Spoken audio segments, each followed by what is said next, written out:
What's up, tricksters and tricksetters, and welcome to another free VOD review.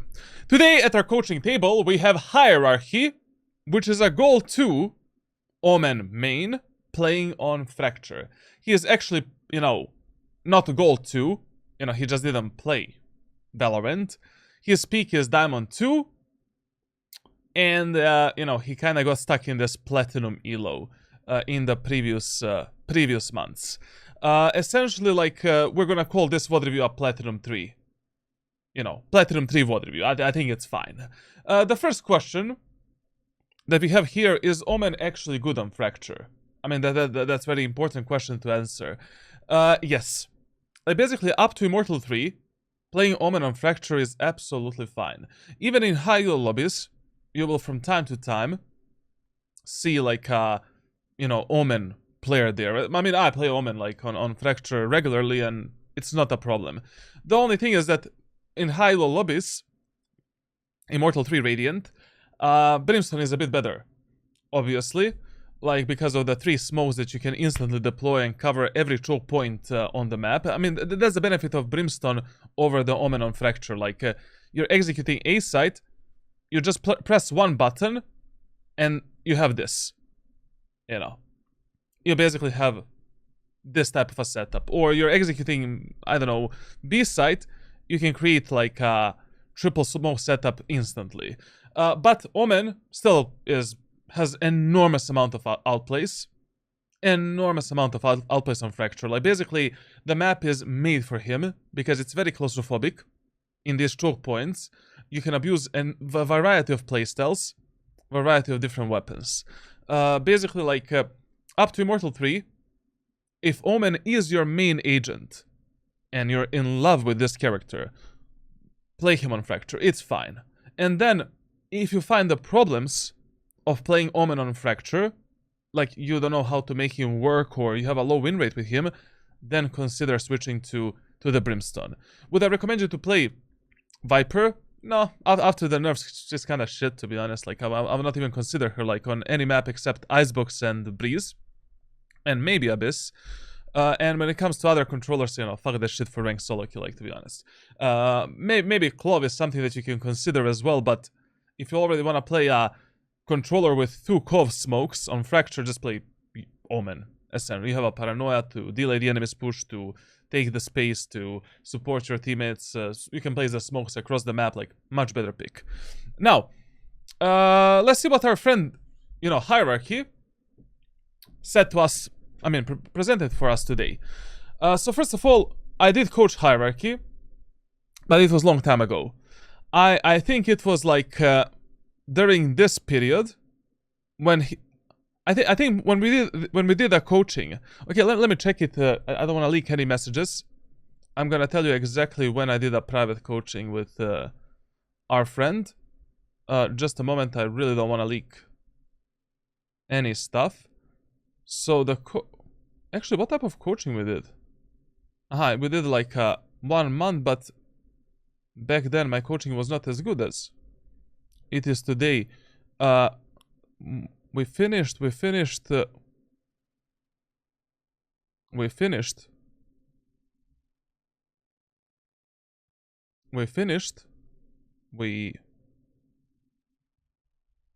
our coaching. When did we do it, bro?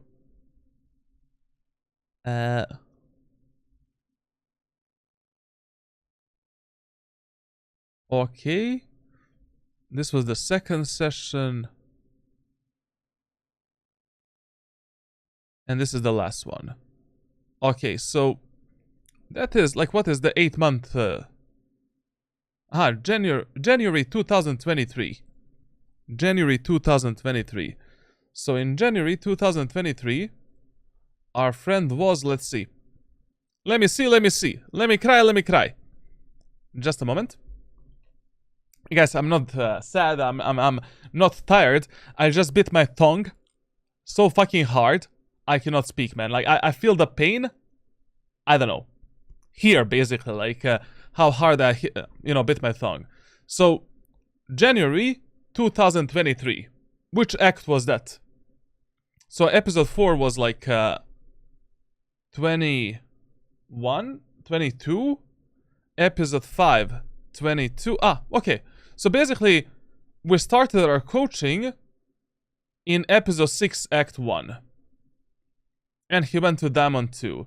But my friend Hierarchy, I just don't understand it sometimes. You know. So what I offer through my private coaching, which is very important, is a 24/7 support. Like, literally, you have my 24/7 support for the rest of your fucking life if you buy my coaching.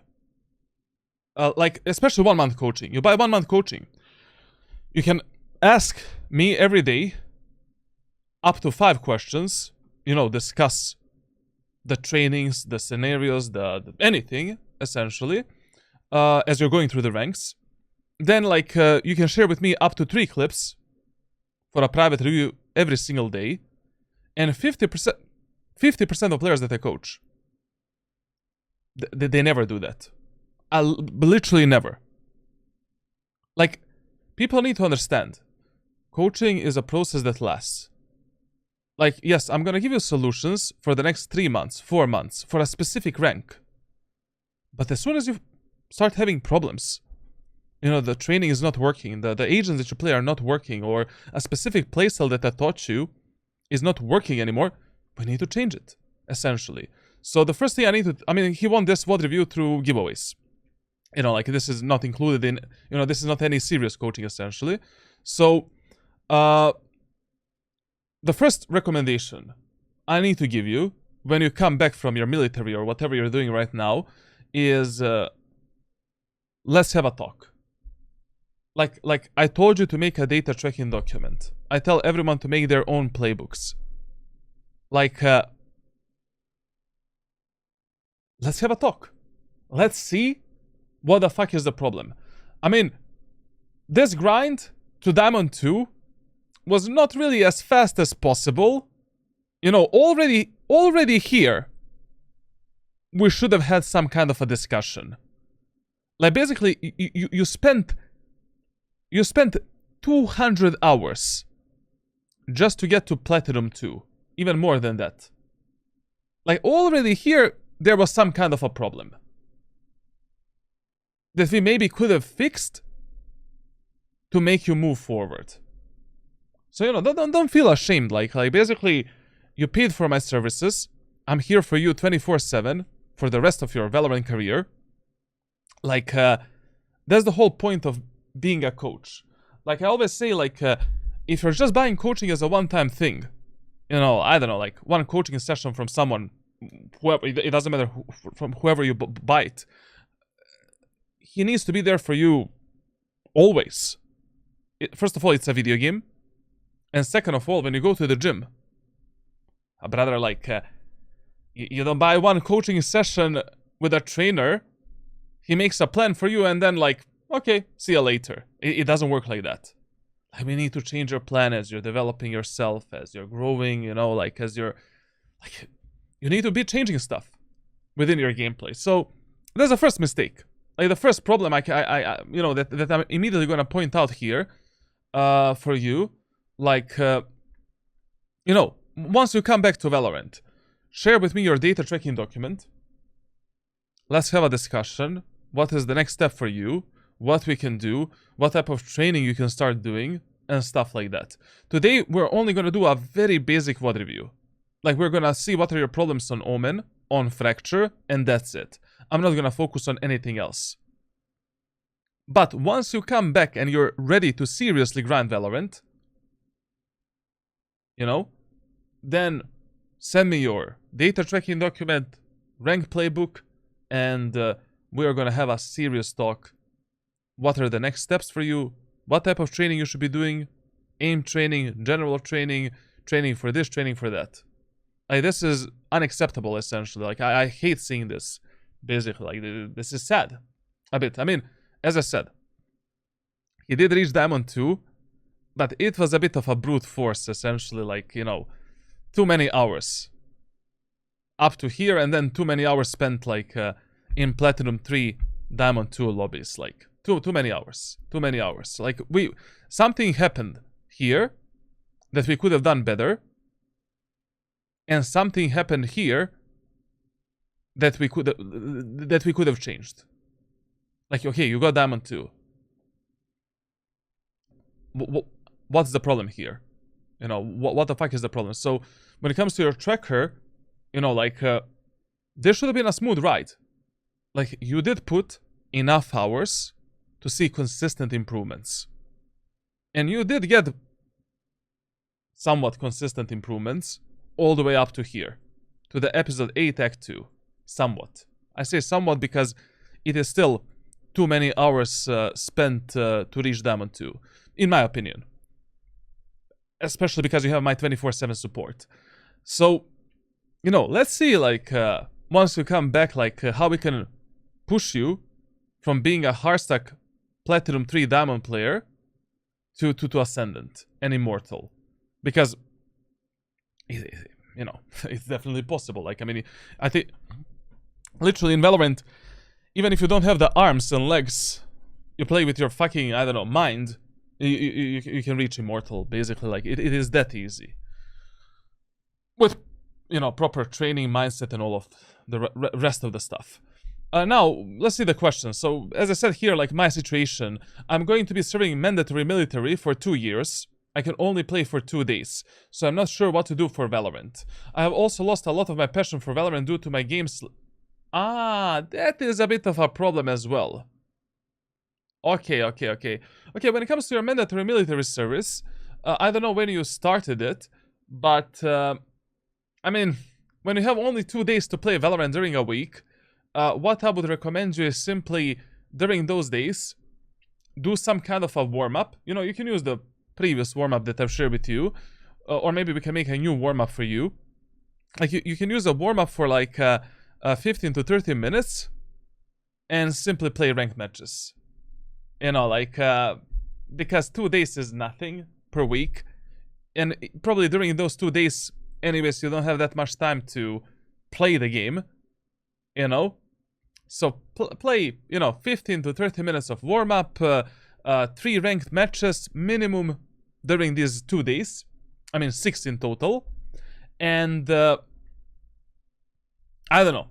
The rest of the time, maybe you can do some kind of an external training. Aim training would not be beneficial, like, because, anyways, you're making a pause of 5 days, so it doesn't matter that much. But maybe some other training, I don't know, like, creating some setups for yourself or just getting into the game.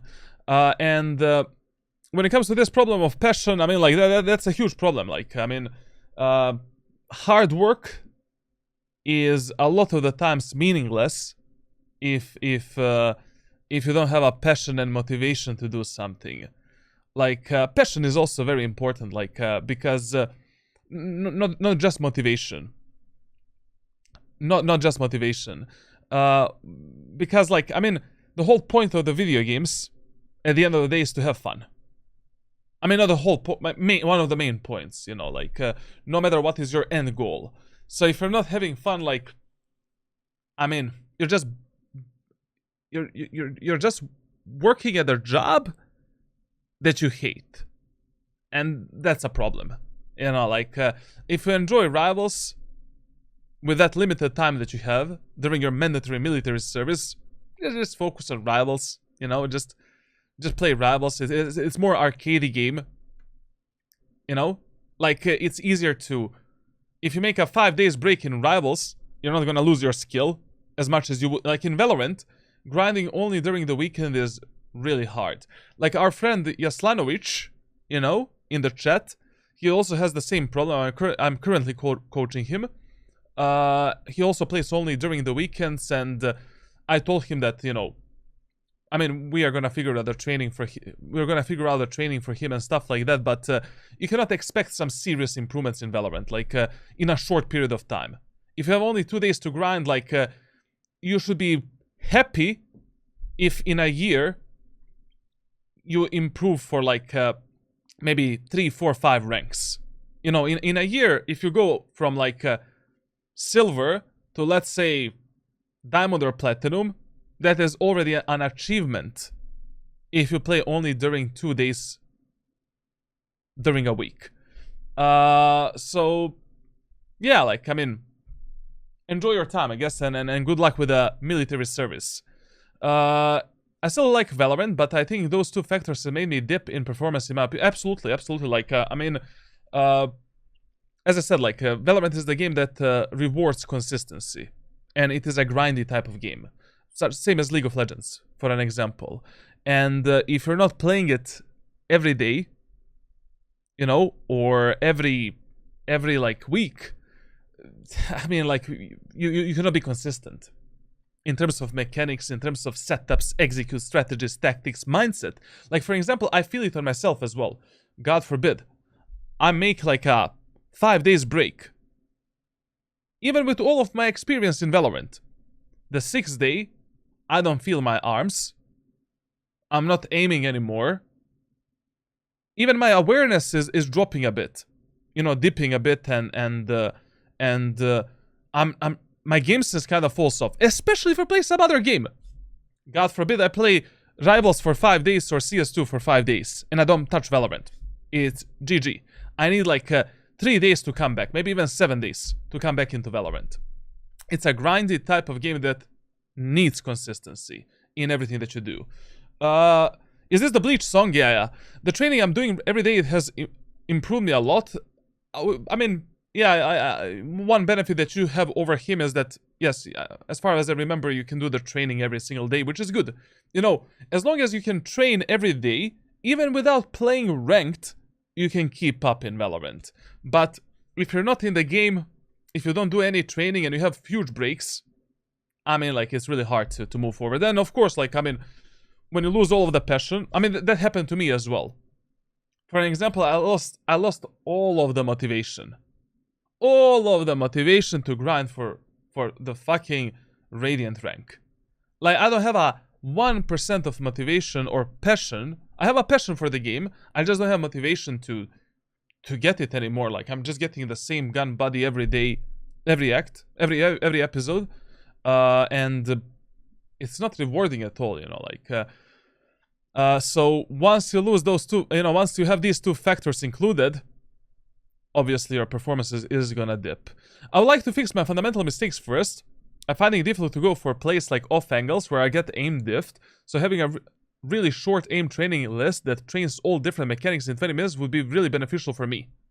That is something that we can do.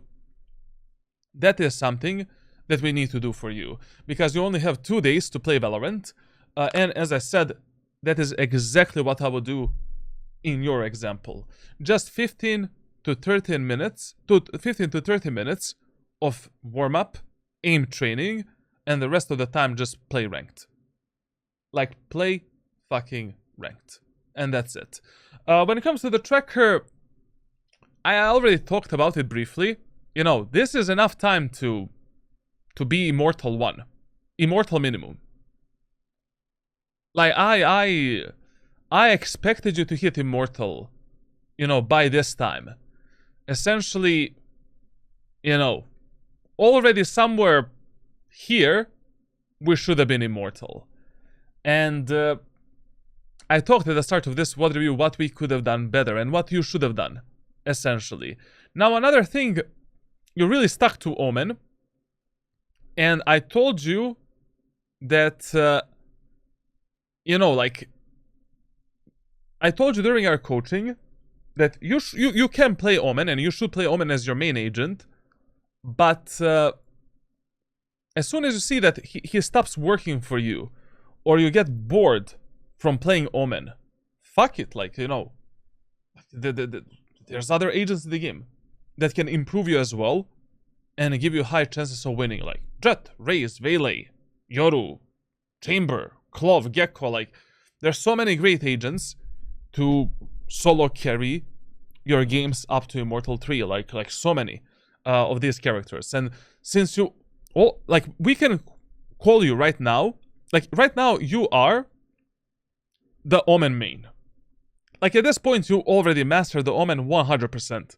Like, basically you developed a feeling for timings and stuff like that, and all of that practice that you put into Omen is gonna reflect on other characters.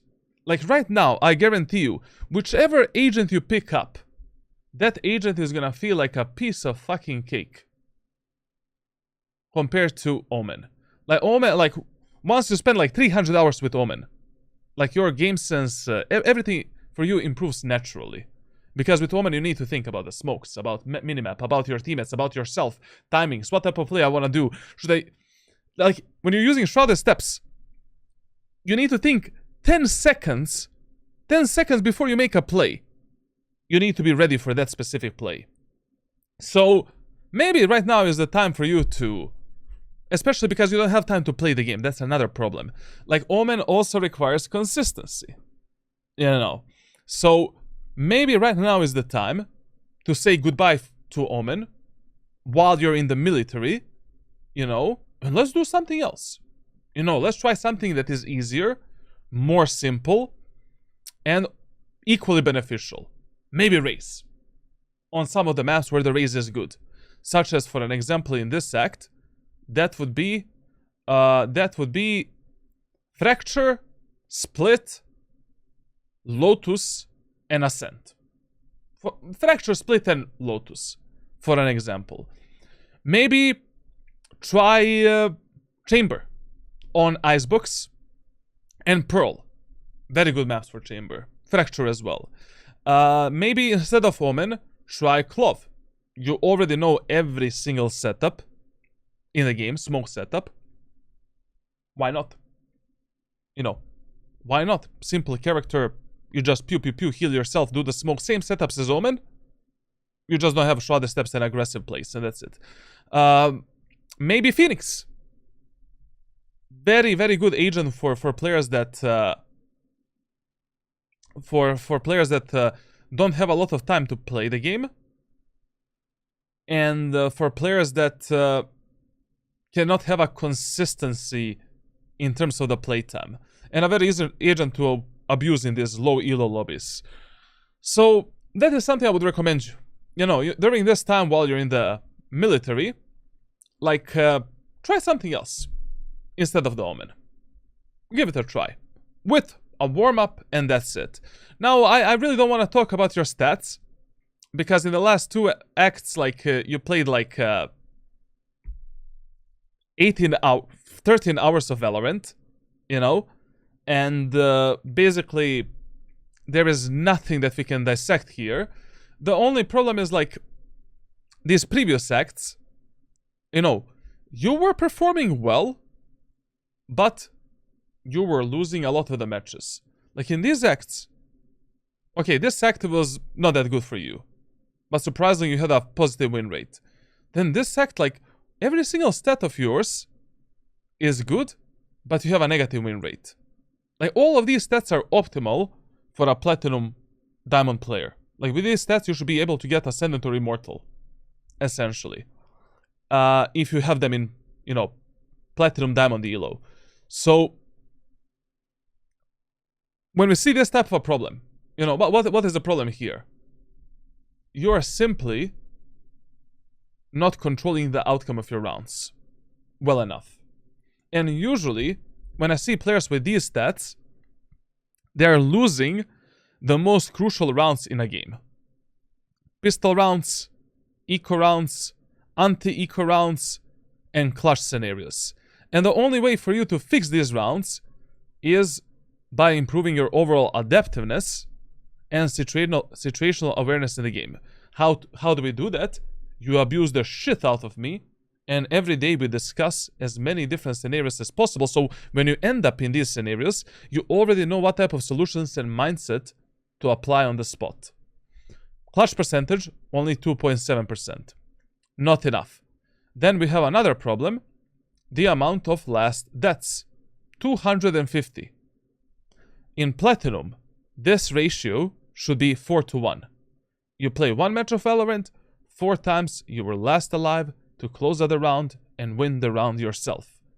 We need to play a bit more of a baiting trading game. Smart gameplay. You never know if your teammates are gonna refrag you. You never know if your teammates are gonna fight with you, fight for you, whatever. If you peek, you die, your teammates don't refrag you. It is your problem. It is not the problem of the teammates. that you have. In some scenarios, you will have to peek first and take the fight first, but most of the time in this elo, you don't need to do that. Then, attackers and defender side, I mean, both are kind of equal. Like, I mean, you have a optimal stats with which you should have a positive win rate. But you're just not controlling these important rounds and important scenarios, essentially. Also here, like, I can see that chamber works for you very well. Like, as I said, like, maybe during this, and club as well. Like, maybe during this downtime, while you don't have enough time to play Valorant, like, just play chamber and club. And that's it. Act 1 as well, like, it was the same problems. Literally the same stats. Same fucking problems. You just need to stay alive more. You know? Like, you have a good KST, good ranked team play, but unfortunately in these lobbies you need to play a bit more selfishly if you want to actually contribute into winning your games. Especially if you are one of the best players in your team. I mean, you cannot rely on your, like, bottom frag jet to do a proper job in a 1v1, for an example. We'll see in the gameplay of this VOD what you can do better. Only this act, like, you dipped a bit, but I guess this is when you started playing rivals, like, which is normal. And when it comes to weapon versatility, not that bad. It can always be better, obviously. Like, you know, you're still not abusing Odin on some of the maps, like Operator, you need to touch it a bit more. We talked about it during our initial coaching, like, I don't fucking care that you don't like playing Operator, you need to play Operator. Free elo weapon, you know, free elo gun. And as I was saying, like, previously, you know, these are kind of your problems. You know, these pistol rounds, eco rounds, like, these rounds are the rounds where you break the enemy's economy, where you break the enemy's mentality, essentially. Like, pistol rounds and eco rounds are always the last two rounds for you. Always. Pistol rounds should be first, on top. Full buy rounds, semi rounds, eco rounds. And during the eco rounds, you should have at least 1 KD.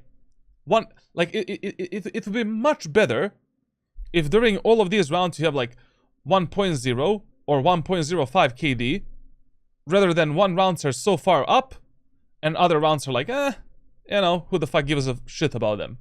Like, it's much easier to grind Valorant when you have consistency across all of these rounds here. Like, basically, every single act, like, you underperform, like, in pistol and eco rounds, compared to the full buys and semis. And I talked about this, like, as soon as I saw your stats, like, 4 main problems. Pistol rounds, eco rounds, anti-eco rounds, and clutch situation. You know, clutch scenarios. Essentially, you're not closing out the rounds yourself. You're kind of relying your teammates to do that for you. Relying on your teammates to do that for you. We'll see. We'll see in this gold, in this fracture VOD, what you can do a bit better. And as I said, like, the main focus of this VOD review is gonna be finding the right warm-up for you. And finding the,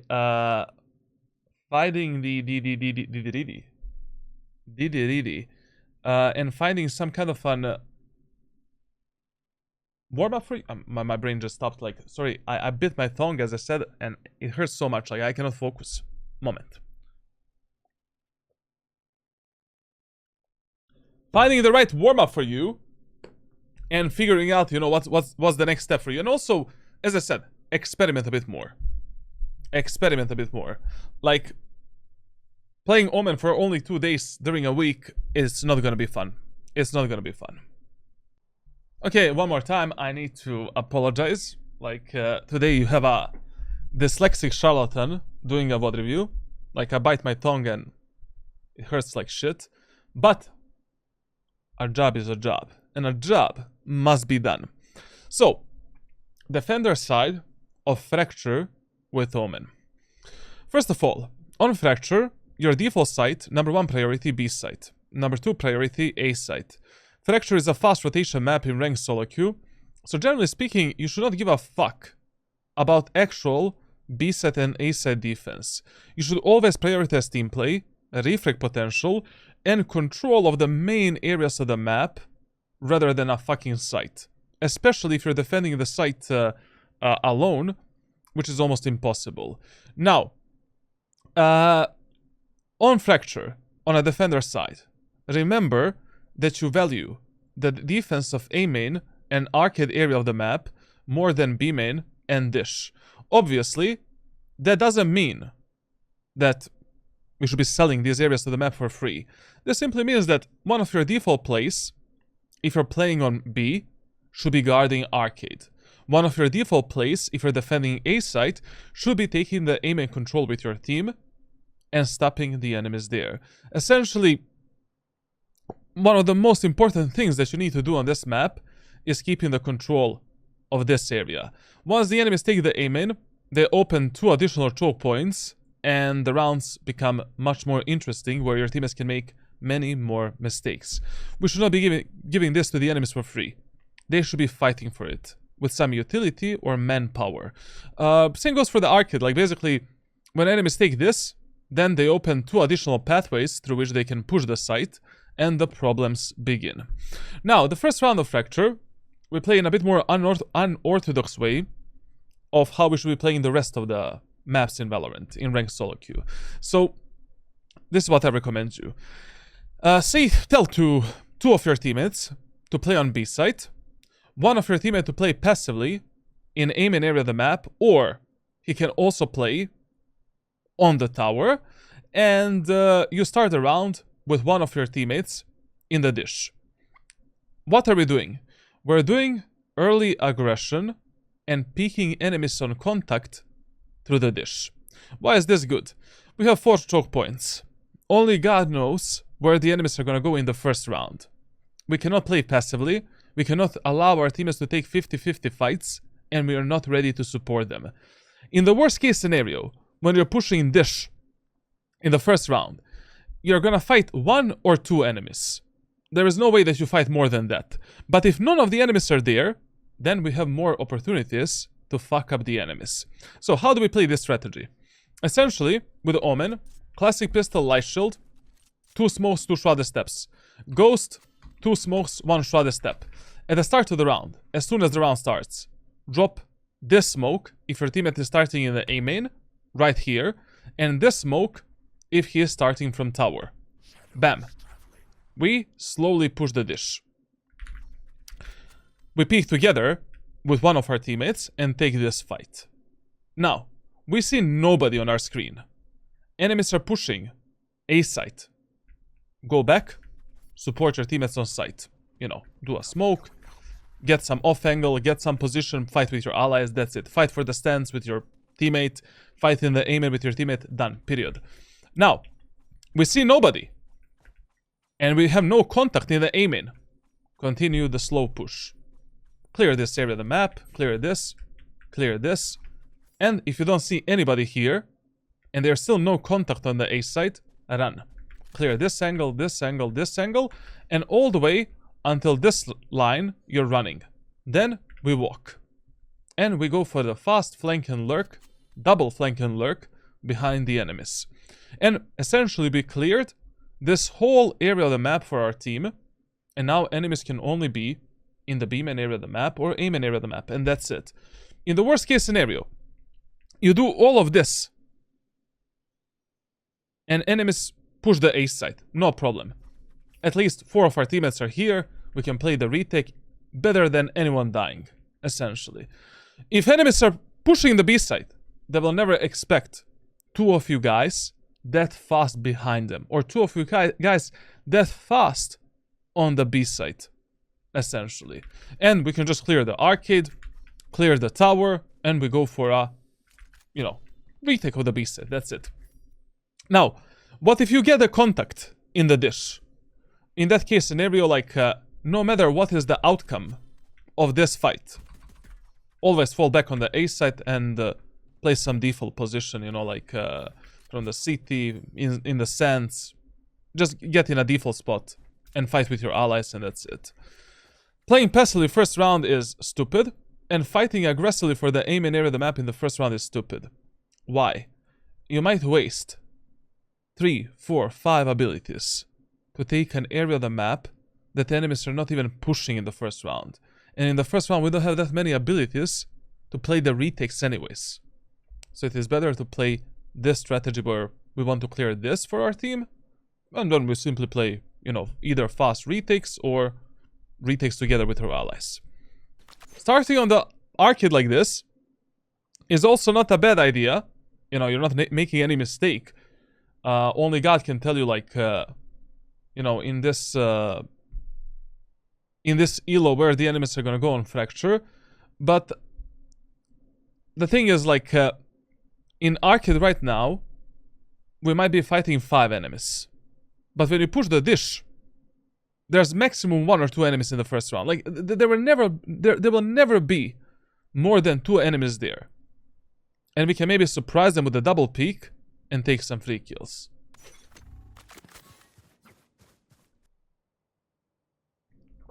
So man, if your teammate is pushing like this, you're pushing as well. You're hugging the anal cavity of this jet, and you're ready to refrag the jet. You don't need to peek first, you don't need to fight first, but we need to be ready to refrag this guy. But most of the times, what I've noticed in ranked solo queue, and based on my statistical data, enemies in the first round will push you on A site. That happens 60% of times, and only 40% of times it is gonna be the B push in the first round. I mean, it is not only, you know, but still not enough to be certain that something like that is gonna happen. Like, I don't know. The map has like 4 fucking choke points. You should have followed your jet throughout this whole round. If your teammates are playing this aggressive, fight for the space with them. Fuck it, why not? You know, like, we still have no information if the enemies are A site, if the enemies are dish, B main. Fuck, push with your jet. In the worst case scenario, we're gonna clear this area of the map, and this area of the map, and now we know that all of the enemies are here and here. Ooh, a problem. No, not a problem. I guess, okay. Fracture is a map where you need to play a bit more aggressive, like, and you need to be fighting for a bit more space. Anyways.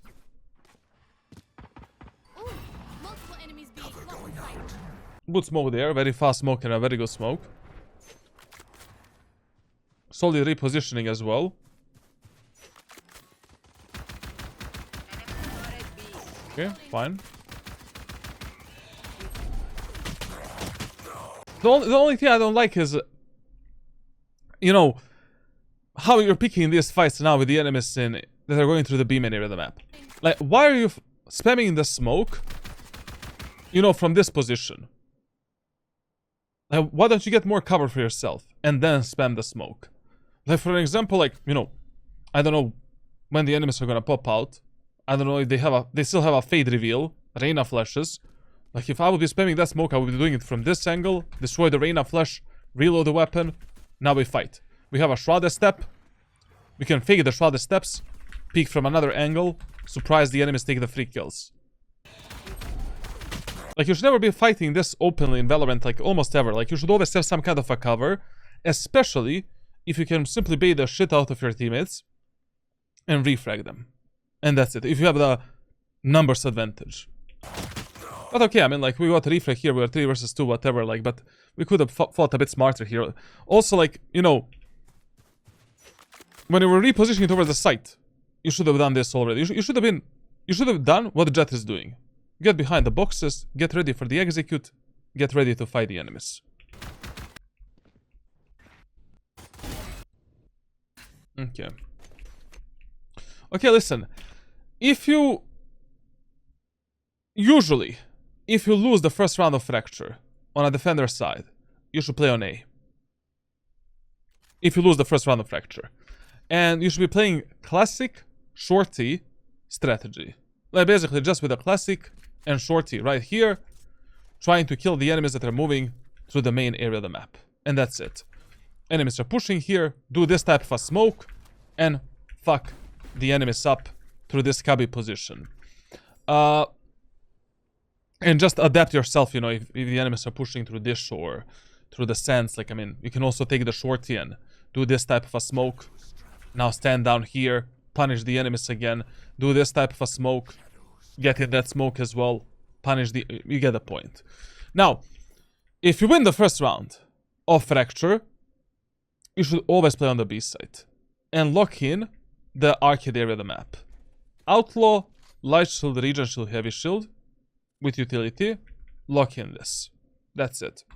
Take the shot, reposition, reload, take this off angle, drop down, reload, support your teammates. We can TP into the site to play with our allies, and that's it. Or you can buy a Bulldog with a Heavy Shield and utility. But you can also buy the Judge with a Heavy Shield and utility and play from the tower, jump spotting the enemies and baiting them to come. You know, hey guys, I only have a classic pistol. I'm a stupid idiot that is saving money. You just lead them.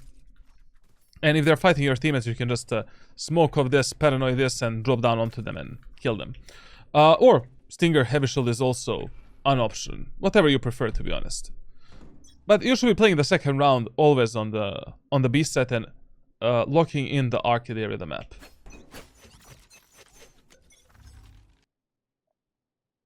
Because in these rounds, if you lose the arcade, well, it is much easier for eco round enemies to close the gap with your allies from the tower and through this choke point.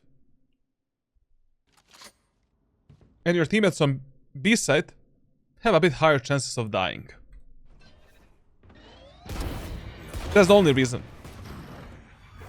Solid kill here. Solid play as well. No problemo. You know. No stressor, no stressor. Is gonna be espresso, bro. Like, and very good teleport as well. Muy bien. Smoke. Horrific. Like horror movie of a smoke there. Basically, your default smoke to delay and stop the enemy's push through the aim and area of the map should always be like this. Deep towards the enemies. This smoke we use for the retakes, and these smoke setups we use to fuck up the enemies with the shotguns and to hide in the cubby positions.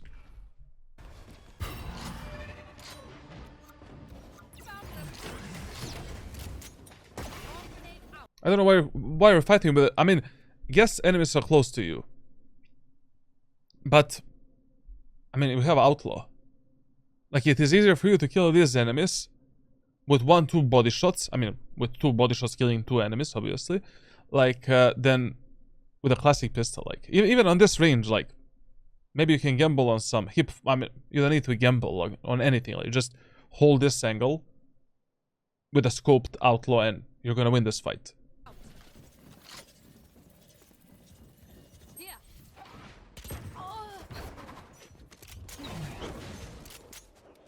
I don't know why you're fighting with a classic pistol if you have the Outlaw in an like anti-eco round. It makes no sense. Now, why would you even consider peeking these angles with a classic? And always focus on fighting with your teammates. Fighting with your teammates that have the highest chance of dying.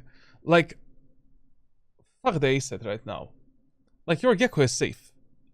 You know, Gecko is up there in the dish. He cannot die. You know, he can stay safe. But Jet is our problem. You know, like, enemies can always open the doors and fight our Jet.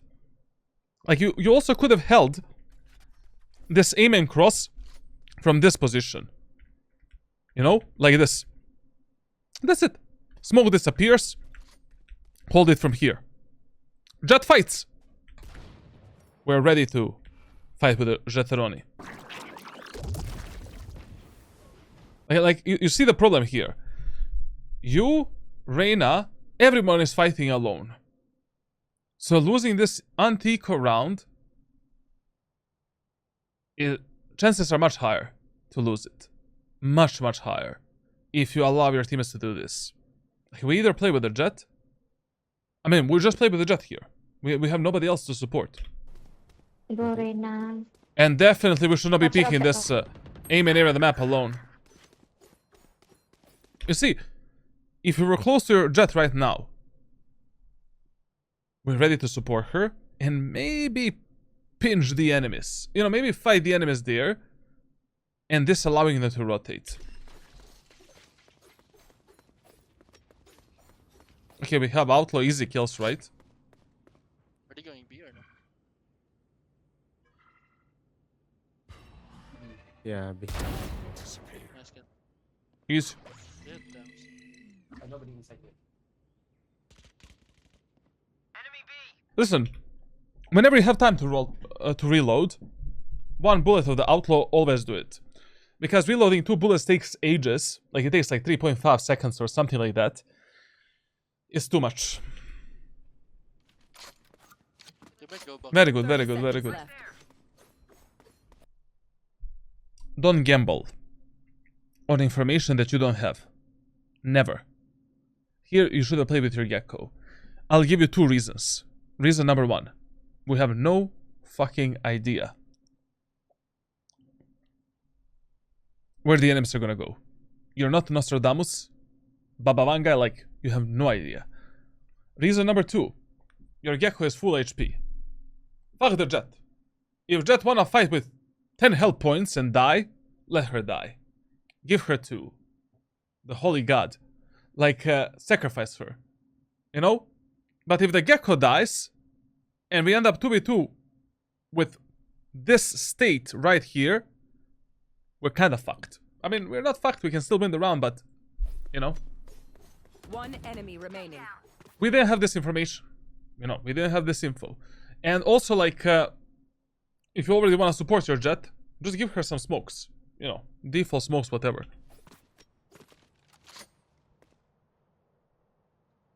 Listen, we're playing Fracture.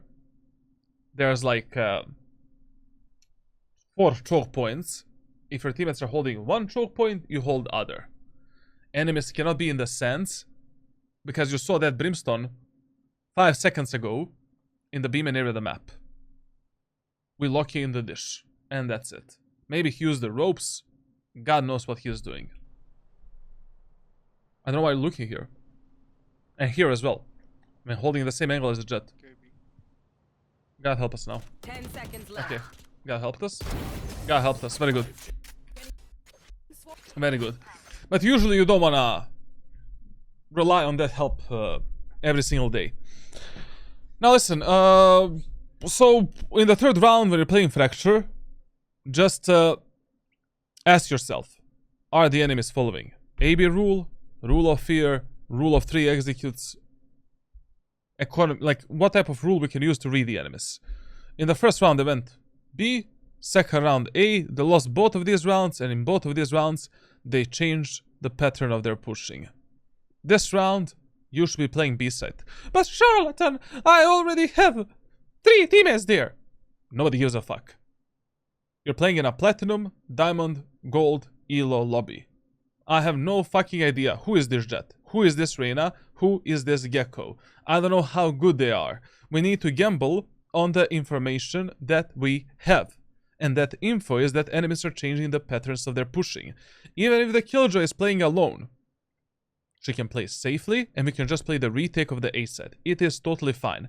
Anyways, retake of the A side is much easier than the retake of the B side. Much, much, much easier on Fracture. And also, even if you're starting on the B side, one of your default smokes when you're playing Controller on Fracture should always be either this, this, or this. Which smoke you wanna do depends if your teammates are fighting for this area of the map and how hard they're fighting. This smoke if they're fighting a lot, really hard.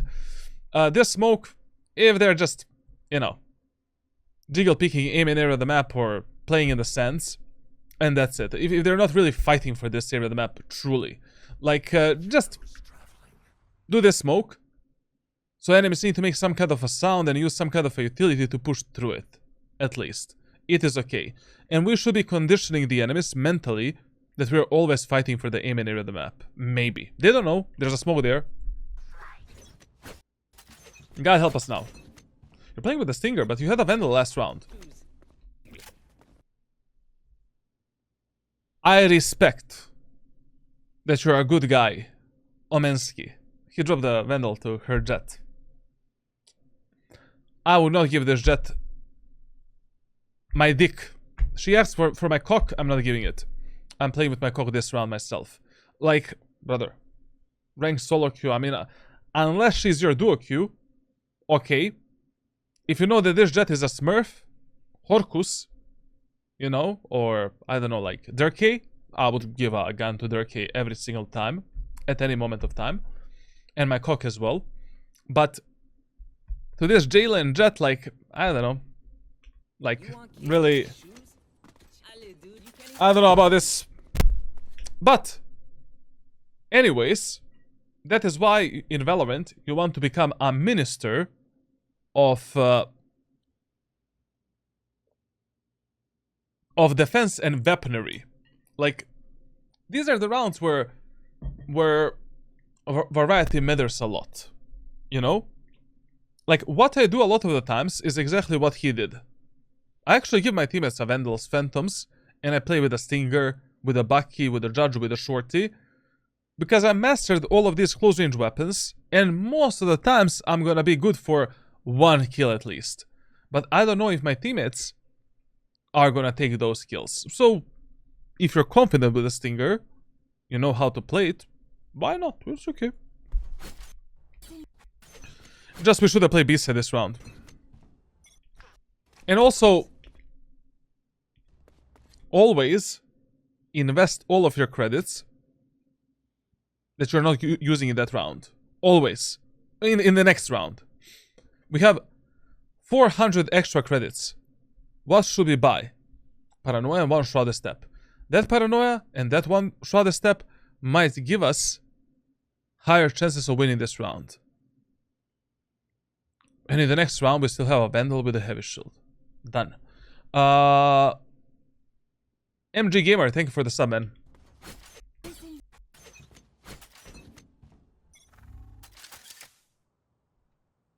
Yo, your teammates have been going fully. Like, look at this, man.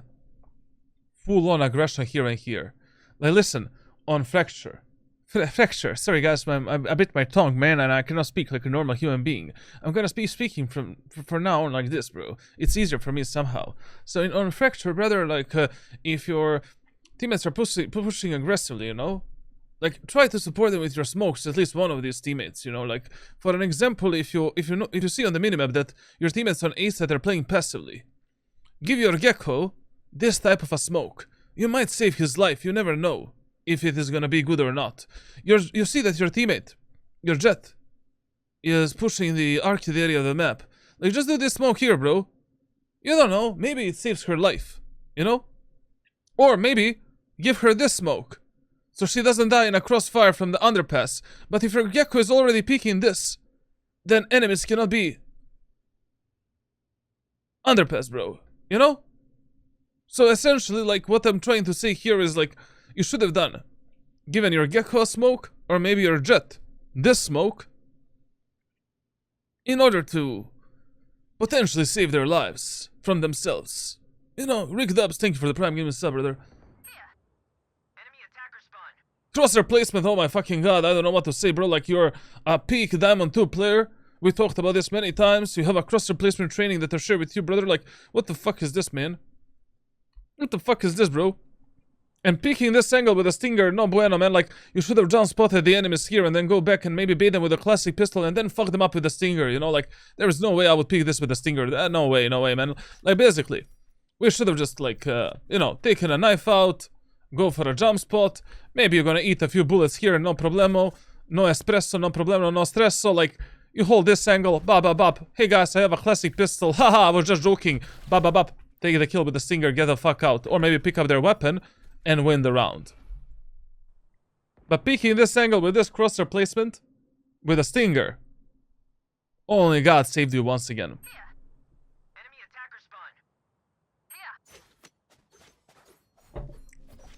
Thank you.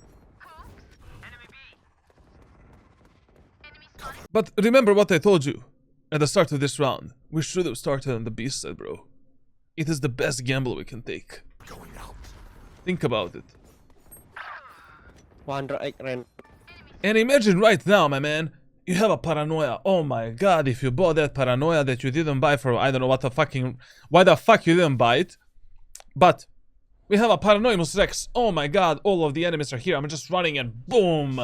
Enemies are... Oh my god, where did that paranoia come from, man? You know, oh my god, one enemy is stuck here. We'll drop this one-way smoke, improvise one-way. Oh my god, enemy is just fucking cooked there. We see his feet. That enemy doesn't see us. Your jet takes bop, bop, bop, bop, bop, bop, bop, bop, bop. Adapt yourself to the situations, man. Like, fuck the default setups, bro. Like, you're playing Omen, you're playing Valorant, man, you know? Corner, corner. All there, all there. Oh.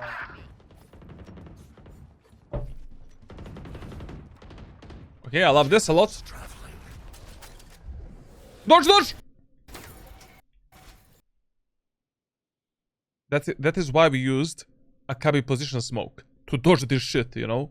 There was no reason to give out our position. There was no reason to shoot. There was no reason to do anything. Just play in a cubby position. Playing in the middle right now. God help you again.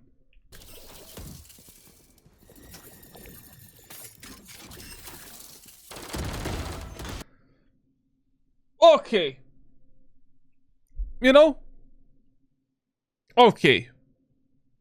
I would probably try to do something same shit. If I heard the enemy's footsteps there, they're in a medium range, close range fight. I'm in a numbers disadvantage. It's a bonus round. It's okay. It's okay. But starting of this round fucked us up. If we played with our teammates on B, this round would have been won. Think about it. Gamble on the information that you have. Follow the rules. You know? We didn't make these rules because they don't work. We made them because they work. You know, like, essentially. Not always, but if something works more than 60% of times, it's better than doing a 50-50 gamble. Now, in this one, playing A set, fine. Fine. Just, we need to give our jet a smoke for A main. Always, if your teammates are in A main. And we cannot play on the site. Because the Brimstone has the ultimate, and we're gonna get cooked. So these are the two informations that we should keep in mind when we are repositioning and playing this round.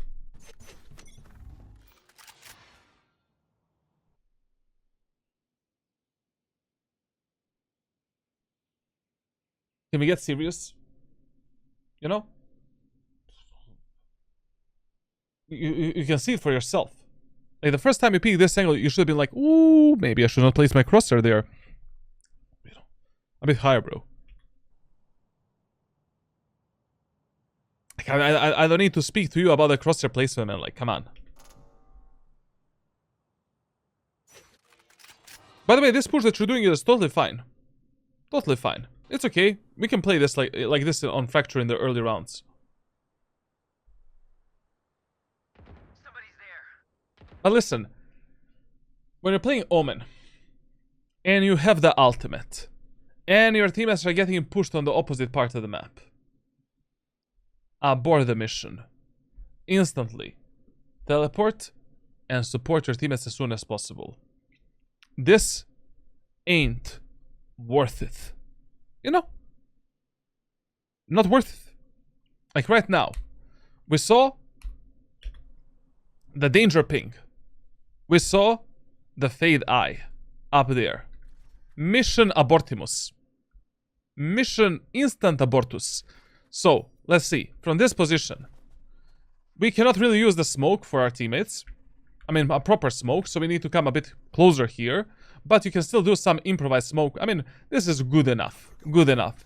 Not really the best, but good enough. We do that smoke. We teleport. Here. And we support our allies, baby. Like,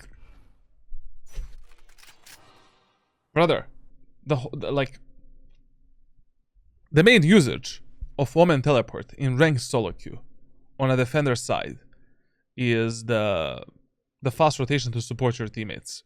That is why Omen is so good in ranked solo queue. Like, no matter where you are, no matter what you're doing, no matter how bad you are at predicting the enemies and reading the patterns, you have a utility to support your teammates always, somehow.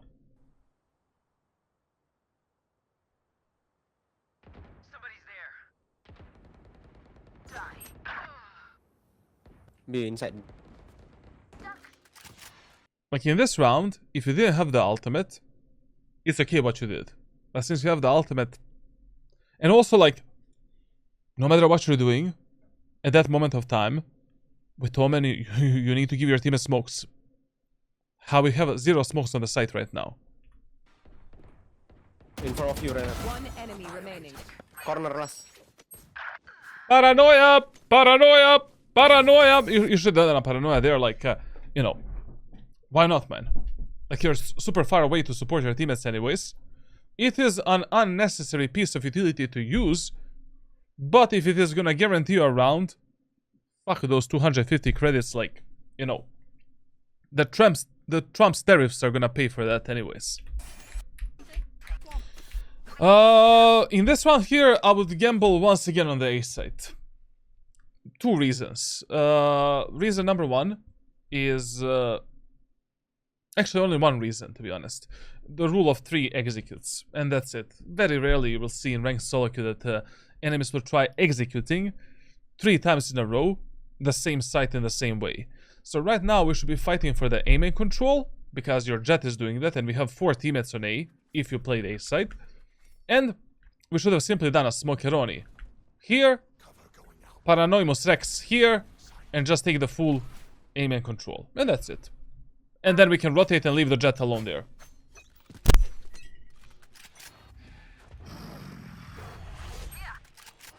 There is not a world in which this can be your first position with Omen.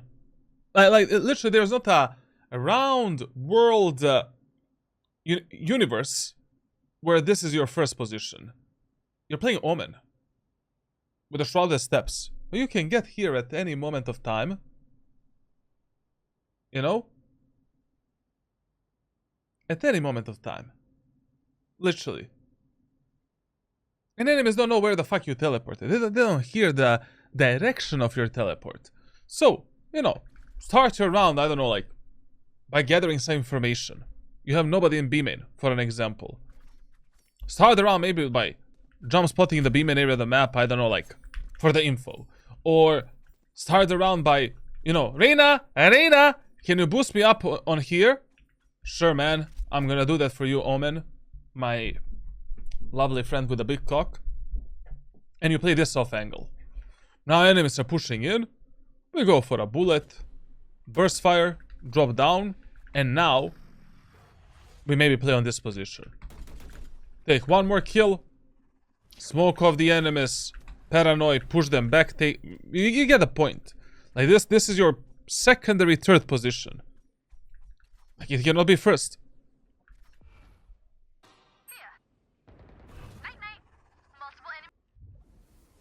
But the rule of 3 executes. Never underestimate that rule. Never. Never, never, never.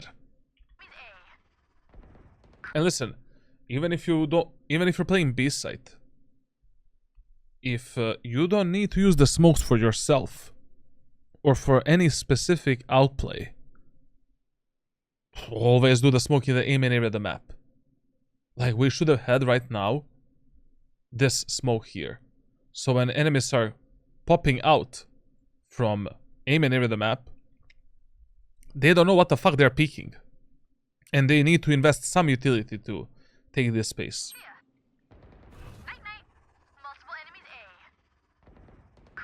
Shadows traveling. No.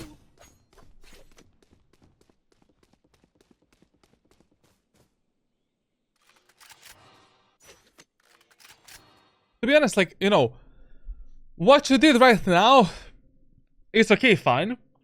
That you took extra space because you have a full killjoy setup on the A site. and your teammates are playing really safe. But what I would have done here is I would have taken this angle 100% and tried to lock in the enemies from this position, because all the way up to Radiant lobby side, I never see anyone clearing this spot when they're rotating from A to B ever in my life. Like only in top 1,000 lobbies I've seen some people do that.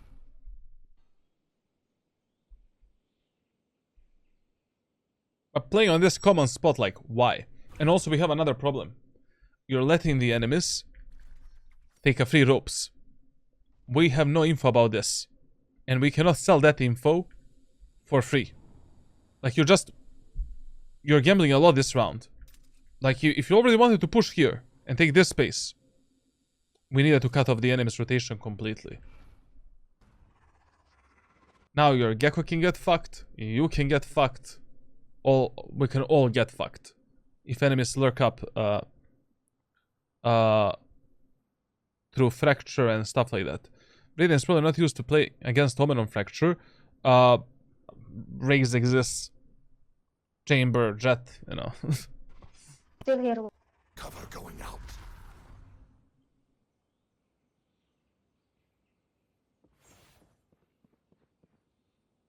This is not that good, man. And also this angle here is horrible, bro. Like, one of the worst off angles in the game. You don't have the angle perception advantage if the enemies peek you like this.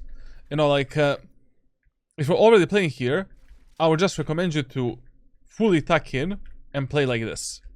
Or simply hold the enemies push through the B main. Like, just do this. And be ready for a fight. Anyways, you're playing Omen. Omen, brother. You know? Oh, enemies are here.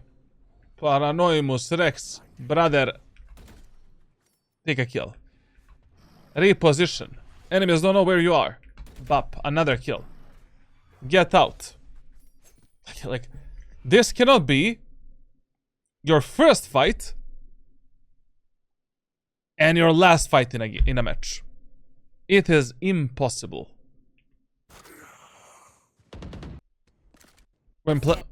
Like, it is impossible that we lost this round. But we lost this round because you should have taken a better spot to cut off the enemy's rotation. Like, this off angle here is amazing to surprise the enemies that are rotating from A to B, or are potentially gonna rotate from A to B.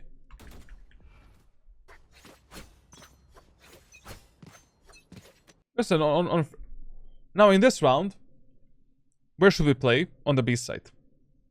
We really don't have any info about the enemy's pattern of pushing. They found more success on B than on A side. We need to expect them going B this round. And B is your default site on this map. Now, and we should be playing classic shorty strategy on the site. Like, basically, we can, you know, simply play a classic shorty here. We can play a classic shorty on the actual site, like with a smoke, and then try to outmaneuver the enemies that are coming in and stuff like that. Because they have a Fade ultimate and the Brimstone ultimate. I mean, like, probably the best. This is the best idea that we can do, because Fade is probably gonna use her ult. You know, most of the Fade players are gonna do this. Where is it? They're gonna go down right here and use it like this to cover more the tower and those angles. Very rarely it's gonna hit you on this spot. Placing alarm bot. And support your teammates that are pushing. I mean, like, if your teammates are dry peeking and pushing the B main area of the map, and no one is playing aggressive here, here, or here, give them this smoke. Like, this dry peek in the B main area of the map is one of the most dangerous peaks on Fracture. That is the easiest one to be countered. One. Listen. When you're using your smokes, like, always adapt your smokes based on what your teammates are doing at that moment of time. Like, if you see that your teammates are going for some kind of a outplay or play that you would do as an Omen main, give to your teammates the smokes that you would love to have. You know? Like, for example, here. Like, instead of doing this aim and smoke, our Gecko is playing behind this box. He is cooked. Because of this smoke, enemies can fully focus on clearing this angle. That Gecko is dead. He is done. We should have done this type of a smoke to support our Gecko. So he has some kind of a room here to work with and potentially surprise the enemies. Yes, it's gonna be sus for the enemy team. Super sus. But this smoke is gonna come. Like, the Gecko is done. It's over for him. Here. I mean, anyways, the guy, what he did there. Okay, that was a bit unlucky. But to be honest, if I was in that close range fight, I would go for a triple shot and gamble it on triple shot because it's a full bar round for the enemies anyways. So, you know, like with a classic pistol, I mean, it's okay, whatever. Like, a bit unlucky. But we should have done a different smoke for that Gecko. That was insanity.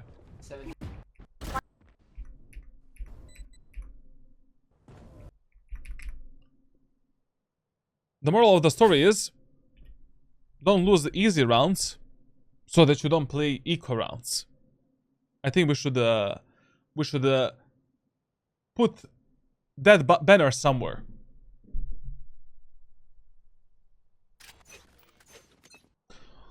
Okay. Enemies pushed 2 rounds in a row, the same site. Last time when they did that, what happened? They pushed the opposite side. So now, it makes even more sense to play on the B side. And anyways, we still have the Omen ultimate to rotate fast onto A side. But, once again, we have the same problem. Jett is playing aggressively. Look at the minimap. Look at the body posture. We need to support the Jett. Right now, we need to give our Jett paranoia, smoke, and support. Like, that's it. Like, we need to start the round here, drop this paranoia, drop this smoke, and try to connect with her and play with her. Like, this is not gonna end up well.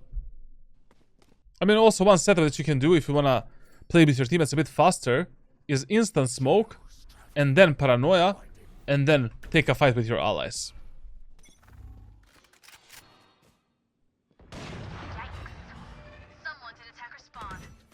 God is helping a lot this match. A lot. A lot. And it is very good that you didn't smoke.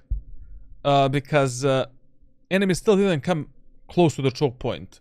Like, the beam and area of the map is a long range corridor. So if your teammates have the op on the site, don't smoke them off. Like, leave this open, let them fight. I mean, that's the best potential for them to get some kills. But how you play in this, how you position yourself in this arcade area of the map is bad. Like, instead of being fully open from this and this angle, all you needed to do is just hold this for your teammates. And that's it.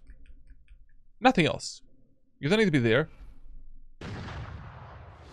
Spike down B. Should I? Very dangerous positioning, man. Like, you never want to be positioned like this in Valorant, where there are 2 opposite angles from which enemies can kill you, and you know, if you can narrow down the angles into one angle and you just hold one angle, it is much better. Especially if you have numbers advantage and you don't need to risk it. Well, how I don't have any water, man?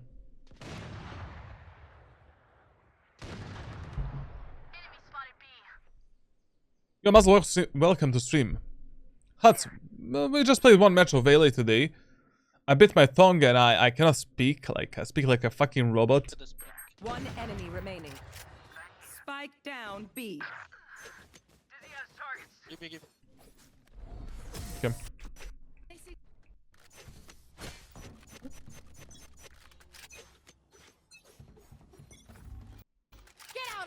Listen, man, like, when you're peeking enemies, like, first of all, in Dish, you don't need to play this aggressive.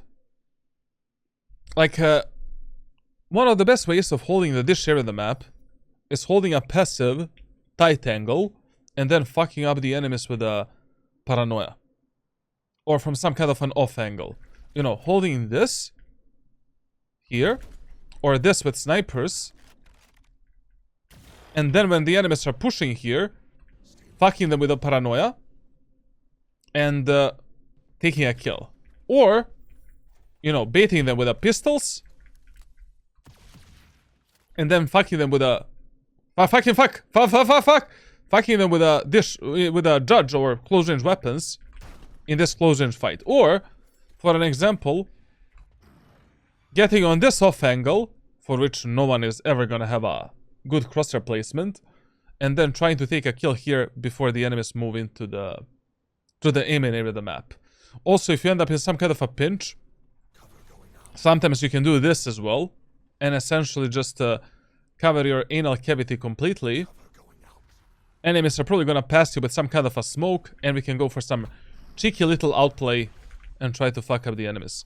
But that is something you can try in eco rounds, halberd rounds. But peeking this every round, not the best idea ever. Except when you maybe have operator or you want to fight with your teammates. Also, when you're peeking the dish, you always make this footstep. And enemies can hear this. Papito, by any chance are you sleep deprived? I'm not sleep deprived. I bit myself on the tongue. And I cannot, like, it hurts me so much. And also you need to fix your crosshair placement for this peak, man. It needs to be much, much higher. Like, basically, what you can use as a crosshair placement lineup for this position are these lines right here. Or maybe even better is if you use something on the actual dish.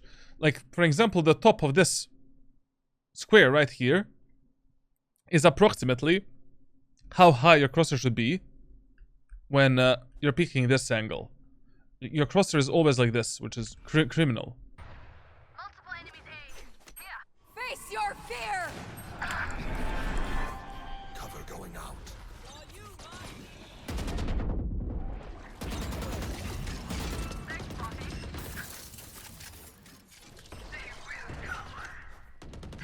Paranoia? One more tip. Like, actually, I mean, there's no tips here, like. There's no tips, like, now you know that, maybe even, I think all three enemies are right now on the site. We saw the Brimstone, we saw the Vise moving in, and we saw the Jet. Paranoimus Rex, fuck them up. Like, you're on the dish. All of the enemies are stuck on the site. This Paranoia. We can do it from here as well. TP here. If this guy is flashed, he doesn't see your teleport here. He is still nearsighted. To make it even better, you know, you can try teleporting all the way on top of the boxes. Baba bop. Enemy stuck there. Baba bop. One enemy is below you. We keep the short as a primary, secondary weapon. Baba bop. You can literally retake this site alone. Ooh, that Paranoia was so bad, man. Listen, man. Pay attention on the minimap. Like, your teammates are watching this cross. This is the vision of your teammates. Like, they see whether or not enemies can be here. And if you drop a Paranoia diagonally, like this, you cover every angle where the enemies can be at that moment of time. It is much better using this Paranoia from the dish than what you did. Like this. And then do some aggressive teleport, my easy round. Like, it doesn't... It cannot be easier than this. Have you tried Pomnage Stormbreaker mouse? No, I didn't. I used the Asus ROG Harp Ace. It's good, it's good.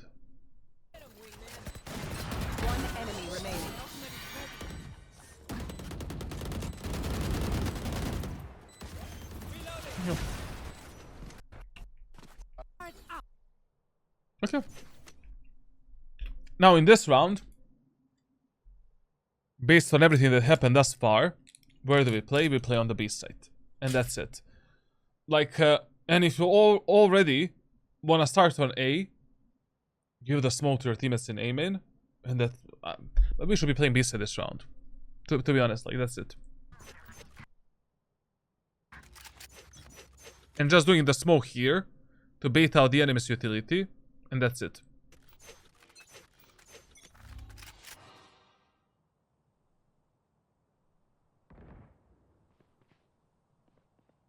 Done.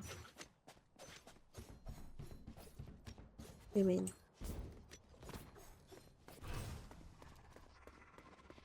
Shadows traveling. Enemy spotted B. Here. Stealing sight. One tower. We watch tower. Cover going out. Gotcha. One enemy remaining.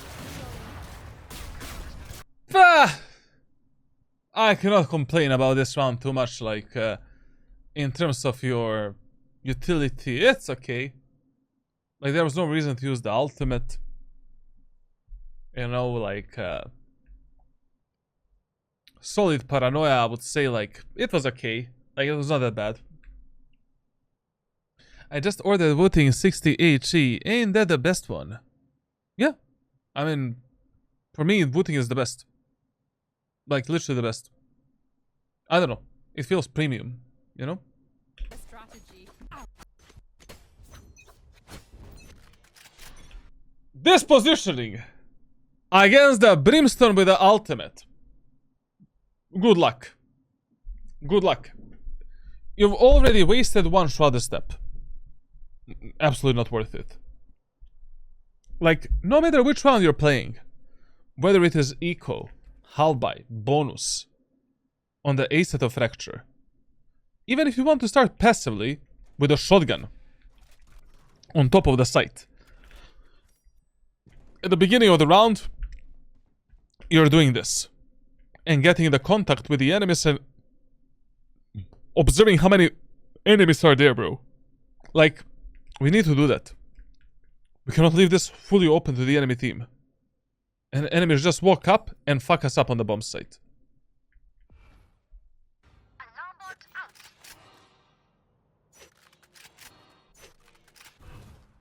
Cover going out.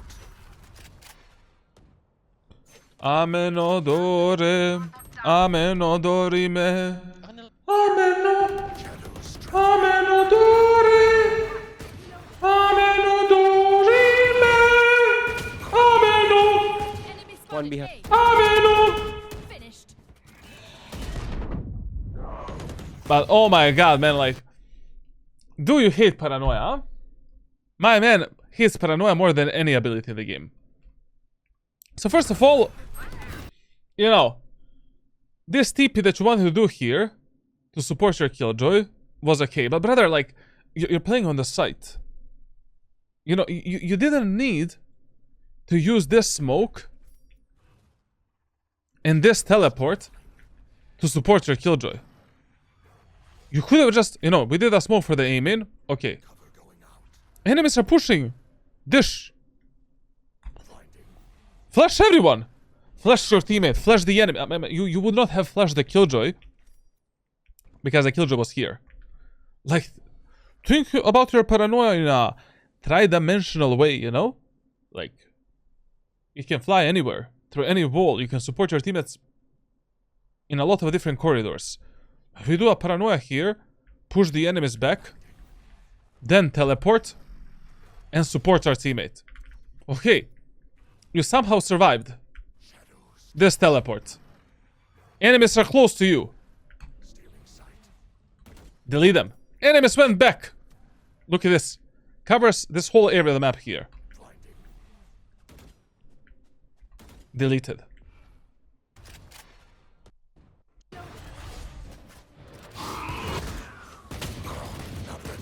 Enemy spotted One behind. A. I don't know why would you pick this with a dry pick if you already have paranoia with Omen. Finished. And also hunting this Reyna At some point, when you're playing Omen, you need to be like, oh, okay, I actually have paranoia. I can just kill this guy for free without actually fighting him. Reload. You lost this round. Another round, which you lost. Lack of utility usage. Way too aggressive gameplay for no reason against the eco enemies. What the fuck are we doing? Was it good to start on the A set? Yes. That was good. But everything else was horrible. Now this round once again is a bit of a gamble.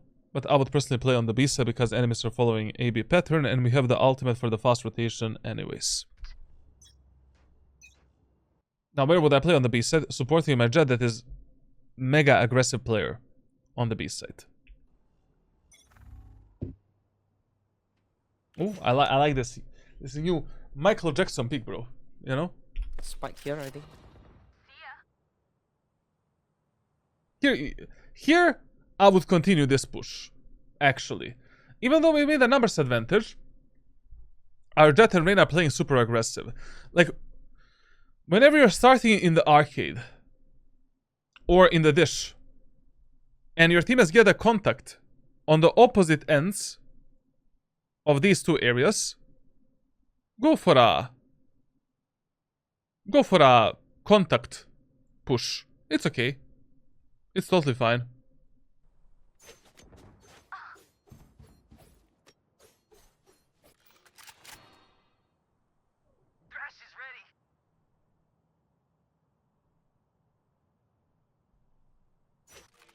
But we need to clear this carefully. Boxy box, this position. We should have cleared this whole area of the map. Like, one enemy can be here. Spike planted.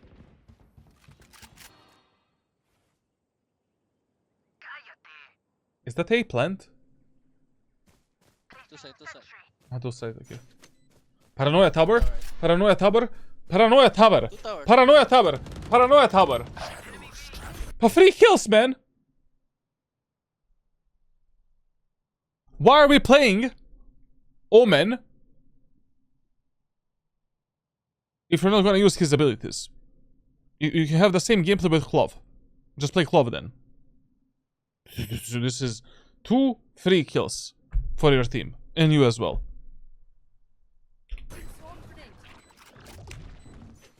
Go. Brother, I know it is 3 versus 2. But Brimstone has the ultimate and a Molotov. And anyways, you know, when the enemies are in these claustrophobic areas of the map, flash them and kill them, like, you know. Here, just get underneath, do this paranoia, jump up here, take a kill, you know. Pop out that shorty. You know, why the fuck are we carrying the shorty as a primary, secondary weapon? Pop out this Paranoimus Rex, go up with a shorty, you know. Enemies close, Bob dead, Bob dead, Bob dead. Prepare for hellfire. One enemy remaining. Miracle round again. Miracle. Like, these small game decisions are gonna fuck you up a lot, man. A lot, like you need to think more about your utility. Brother, I sound like a fucking dyslexic charlatan, man. Like, what the fuck is going on? Full on retarded mode from Valorant, bro. Like, how can something hurt this bad? How bad is it, bro? Let me check it on my camera. How bad this is, bro? Oh my god, it's super bad.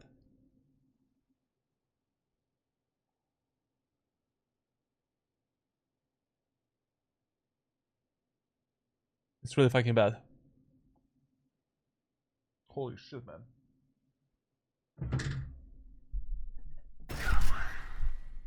It's like I bit half of my tongue, man.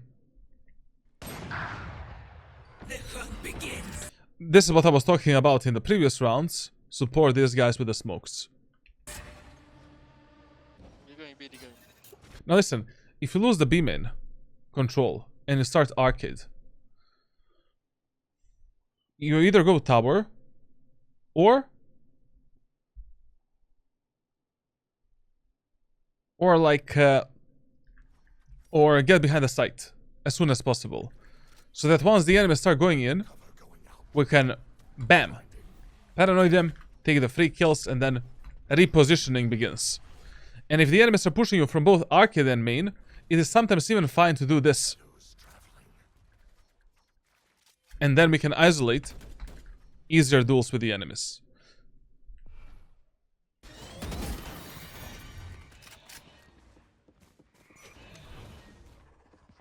Cover going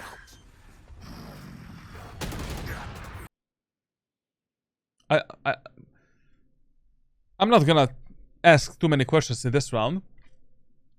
But why did you even teleport up there? You know? Like, going from here to up there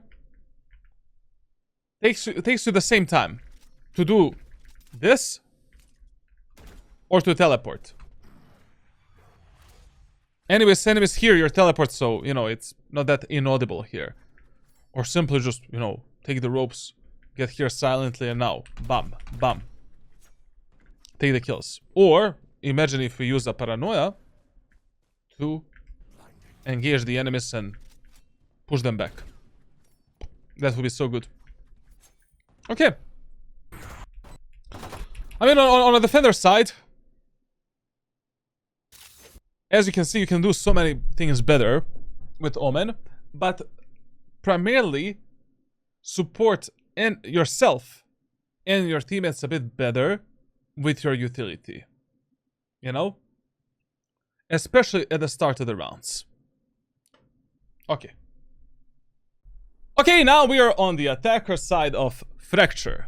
So, first of all, on the attacker side of Fracture, the most important mentality that you want to engrave within your mindset, mentality, whatever, is that B-main area of the map is not a B-main area of the map for you. Your true main area of the map in ranked solo queue, all the way up to Immortal 3, should be the arcade area of the map. And that is the area of the map that we should focus more rather than B-main. And A-main is still A-main, and the dish is also the lurking, flanking, splitting area of the map. So early on in a match, when you're playing on split, like the first 4 to 6 rounds, your main focus should be pressuring the enemies primarily through the arcade or through the A-main area of the map. Basically, it is not worth it ever to do a 5-man push through B-main or some kind of a heavy split through B-main early on, especially if the enemies have some hardcore sentinels such as Cypher, Deadlock, Killjoy, something like that. Vice even, to be honest, these days is really, really powerful to split you apart and fuck you completely. So, once we take this area and this area, we open up 2 additional choke points through which we can actually pressure the enemies, and your executes are going to be more successful. Especially if you're playing in low elo lobbies, this is a very powerful tool to open up the map and support your teammates to some degree. Now, when it comes to pattern of pushing, essentially, in the first 3 rounds, I highly recommend you to push arcade primarily. Like basically doing some kind of a 4-1 split on arcade, or even a 5-man push through the arcade. It can work, but the best idea is to send your sentinel or someone like that to lurk through the B-main area of the map and catch some kind of a timing here. You know, this guy needs to clear this area of the map for us. Then, in the 4th round, we do some kind of a fake. Fake A, go B, or fake B, go A. This map is amazing for faking because, you know, 4 choke points, enemies don't know what exactly to expect, and most of the players are rotating a bit faster. Now, when it comes to the first round, with Omen, I would always recommend you to play a bit more aggressive, and this is what you should do in the round number 1. So, classic pistol, light shield, 2 smokes, 2 shrouded steps. We push together with our teammates here, jump spotting the enemies, and expect the enemies to aggress you in this area of the map. You know, expect the enemies to be here, behind the box, on the tower. Don't just mindlessly push. Also, if you have some kind of a flash or stun or something like that in your team, it would be great to call for your teammates to clear this area of the map for your allies. Now, your main job in the first round is to cross from here to there. So that is the step number 1. Now, if none of the enemies are fighting you here, you can try doing it by your feet. But also, since we have 2 shrouded steps, it is totally fine for you to even do something like this. Basically, using your shrouded steps as a recon tool, clearing the generator for your allies. Now, as soon as your teammates start crossing this area of the map, I mean, you're ready to cross there, we should be doing the smoke for the generator, and this type of a smoke for the canteen. Essentially, the smoke should give you a small gap here on this portion of the wall where you can actually teleport instead of this smoke and play a bit more aggressive. Like, especially in low elo lobbies, you cannot really trust your teammates with taking the space and taking the initial fights, and you need to be the one that is leading the charge most of the time. And anyways, this smoke setup is the default setup that we should be using, so the only fucked up thing is this smoke is a bit, you know, more towards the site, which is not optimal, but we need to have the smoke like this. Then, after we reach this spot, we want to teleport instead of this portion of the smoke, clear the smoke, and then fight. You know, like, we can fight on teammates' contact with the enemies, or if our teammates are way too passive, then you will need to take some kind of a fight and try to surprise the enemies. But first, wait for some kind of fun information. You know, listen to the gunshots, to the footsteps, like, look at the minimap, ask yourself where the enemies can be at this specific moment of time. And that's it. After that, we're simply pushing on site, taking the site control, taking the tower control, and pinching the enemies on tower. Danzo. Like, don't stay here for way too long. You know, you don't want to stay until the moment of time where the smokes expire. Like, we need the smokes to actually take the site, take the tower, and pressure the enemies with our allies. Now let's see what our friend is gonna do in this first round and what's gonna happen.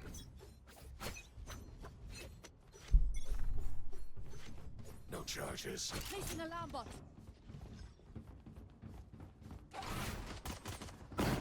Enemy spawn at A. Holy lolly. Okay. This is the first thing we need to talk about, essentially. So, listen. If you're playing on Fracture, smoke setups with Omen are very important because you only have 2 smokes. And you cannot really cover every choke point and every area of the map properly. That's a negative of playing Omen on the attacker side of Fracture. So, your teammates are pushing A site only through sands and through the A main area of the map. So basically through these 2 choke points. We need to have the smoke for the tower and smoke for the CT. And unfortunately, we have to leave the gap in the dish. And that's it. Now, your teammates are pushing the A site only through the A main area of the map. No control here, no control here. We're putting 1 smoke on the dish and 1 smoke on the site. Basically, we're creating a smoke screen like this that protects us from the enemies on the left side. And we're just fighting for sight, you know, using a paranoia on the site, teleporting here, taking the space, clearing this angle, etc, etc. Now, your teammates are pushing the A site through like, actually I fucked up, sorry guys, like my bad. So if you're pushing the A site through the A main area of the map and the sands, you should be doing the dish smoke and this smoke for the CT. My bad. I'm too tired. Apologies, like, I mean, I woke up like at 9 AM today, it's already 11 PM. Now, when your teammates are pushing through the A main and sands and the dish area of the map, then you smoke the CT and you smoke the tower position. And if your teammates are pushing through the dish and A main area of the map, then we need to smoke the CT and we need to do the smoke instead of the sands. Write this down somewhere, you know, on the paper, make a development document for yourself, you need to, like with Omen, you need to heavily observe the minimap and the movement of your teammates in order to give them the proper smokes for a specific execute. Now, if you're pushing the B side, if you're pushing through the arcade area of the map, I mean, generally speaking, your default setup should always be the gen smoke and the smoke for the canteen. And every other setup is just an aggressive setup that we mix up when we're playing some kind of an eco round, halberd round, bonus round, or something like that. There's no other options with Omen because you literally have 2 smokes and there's nothing better to do. I mean, there are some situations where there are better smoke setups, but we'll talk about them if we approach them. Now, when it comes to this specific execute, like, you spend too much time thinking what type of a smoke setup you should do, and this needs to be natural for you when you're playing a controller on Fracture. Like, you just look at the minimap, my teammates are going through Sense, going through Omen, let's move the CT, let's move the dish, and we are fighting for the Sense and pushing the site. That's it. Basically. If like, and this setup that you're doing right now is a horrible setup if your teammates are splitting the A site through the Sense and through the Omen area of the map.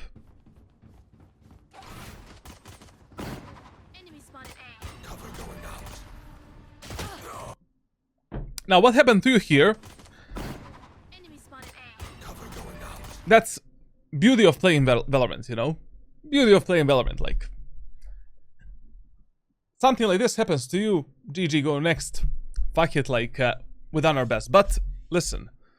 In the first 3 rounds from Fracture, primarily try to see and test the enemies on the B site and in the arcade area of the map. Like, that basically, if enemies don't have a response to your arcade executes, they're completely fucked. And we really want to create a bit more unpredictable pattern of pushing, where essentially, like, you know, enemies don't really know what we're gonna do. Like, we don't want to go A, B, C, D, E, F, G and stuff like that. So, 4-man or 5-man arcade push, and another benefit of that push is that you can kind of keep your teammates in check and support them everywhere. The problem of the A set execute in the first round is if your teammates split apart. Some go Send, some go Omen. You cannot support your teammates in Omen, you cannot support your teammates in Send. At the same moment of time, obviously. So there's always a group of allies that you just pray to God they're gonna kill the enemies, take the shots, win the gunfights.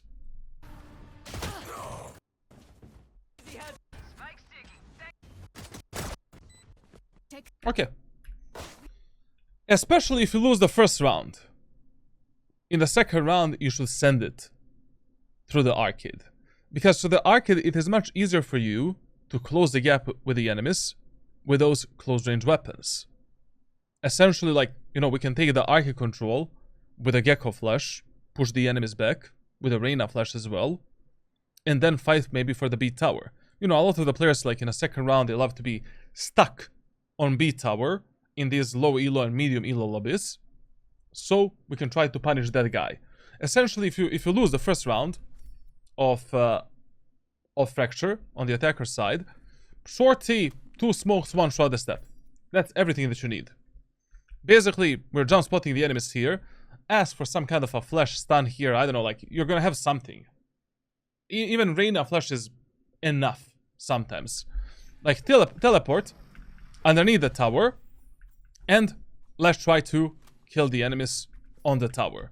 Like, we can jiggle, you know, jiggle pick the enemies here, jump spot them, and try to run them down. Like, remember that in these eco rounds, it is totally fine for you to play a bit more selfishly. Like, the whole point for you, when you're doing this type of plays, is to find a kill before your teammates start dying somewhere. And get a gun from the dead enemies. So, if you have nothing here to close the gap with this enemy, use the smoke. Fuck it. Use 1 smoke. Run that enemy down. Run that enemy down. You take a kill, take a gun. Now we can use a second smoke for our teammates. That's it. I mean, anyways, you should be using immediately one of your smokes to support your teammates somewhere. on some of these angles.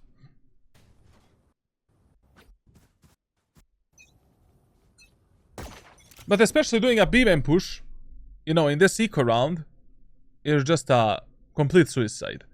Like a long-range corridor, where the enemies can delete us with Outlaw, Marshall, or something like that. Also, we're pushing the B site against a potential Vice setup. That's also not gonna be fun. Like, our team is gonna be split apart, and we're gonna have a really hard time running into the site together.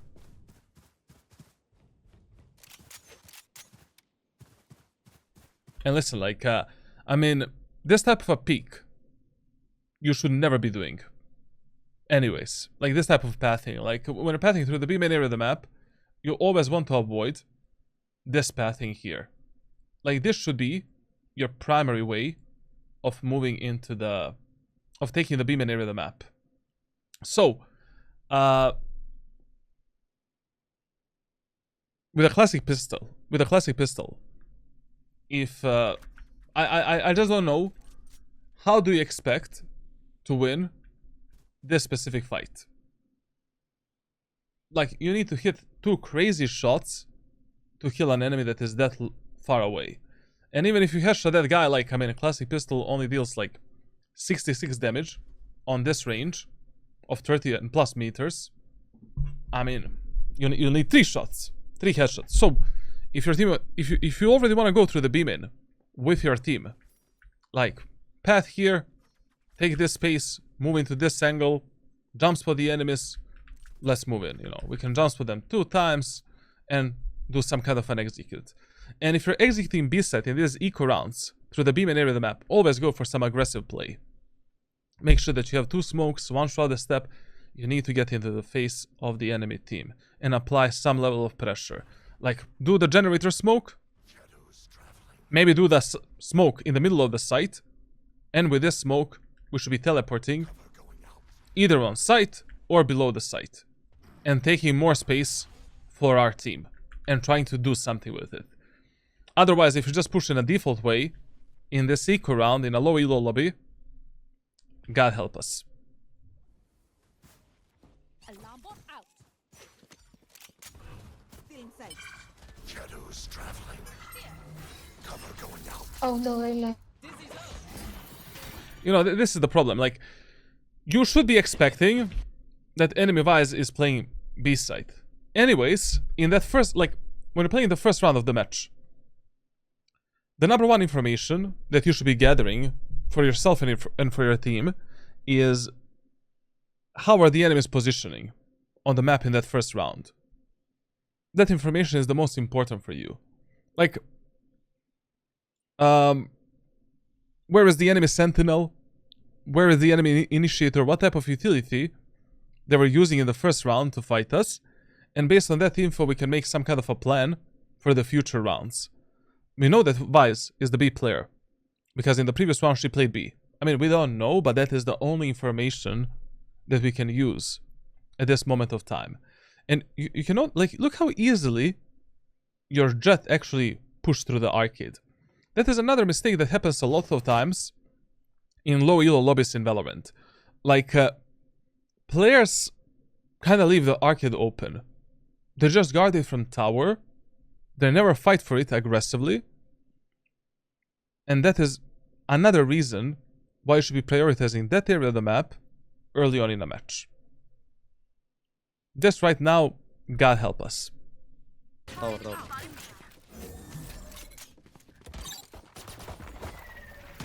At the end of the day, like, you know, if you already have a Jett that is going through arcade in this eco round, use that Jett. You know, go with the Jett, essentially. And try to take a kill onto tower. And look at this. Enemy Vice play this round on tower. I'm telling you, like, one of the easiest kills that you can get on Fracture in these eco rounds is running down that enemy on tower with the shotguns. And later on, even on the site, if you have a paranoia and shrouded steps, you can easily close the gap with the enemies and kill them with these close range weapons. Oh no, I left. Another advice, don't give Riot money.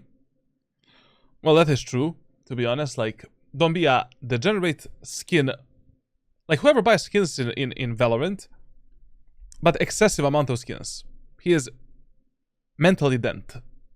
Absolutely. I have a, you know, I'm also one of those guys, but, you know, my account is gonna fly away at some point, and that's why I'm buying them. But, I mean, like, if you're spending, like, more than, I don't know, one skin, one gun, brother. That's it, bro.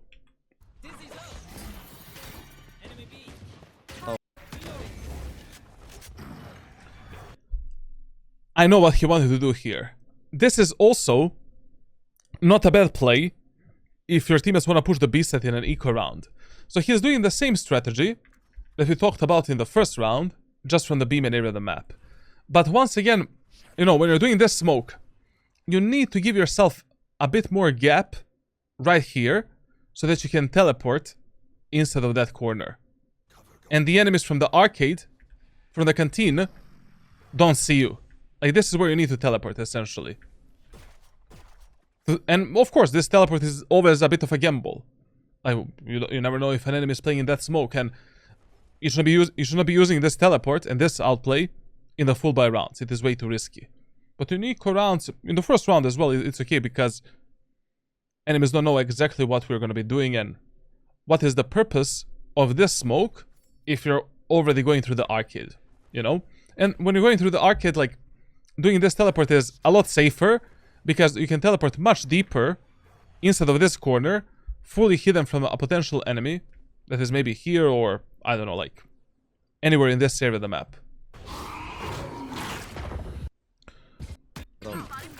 Not bad, but the Vice wall really fucked us up. I mean, the Vice wall delayed our play, like, for 7 seconds, basically. Like, as soon as this wall went down, if this was your plan, you should have teleported instead of that smoke. I mean, there is nothing better for us to do.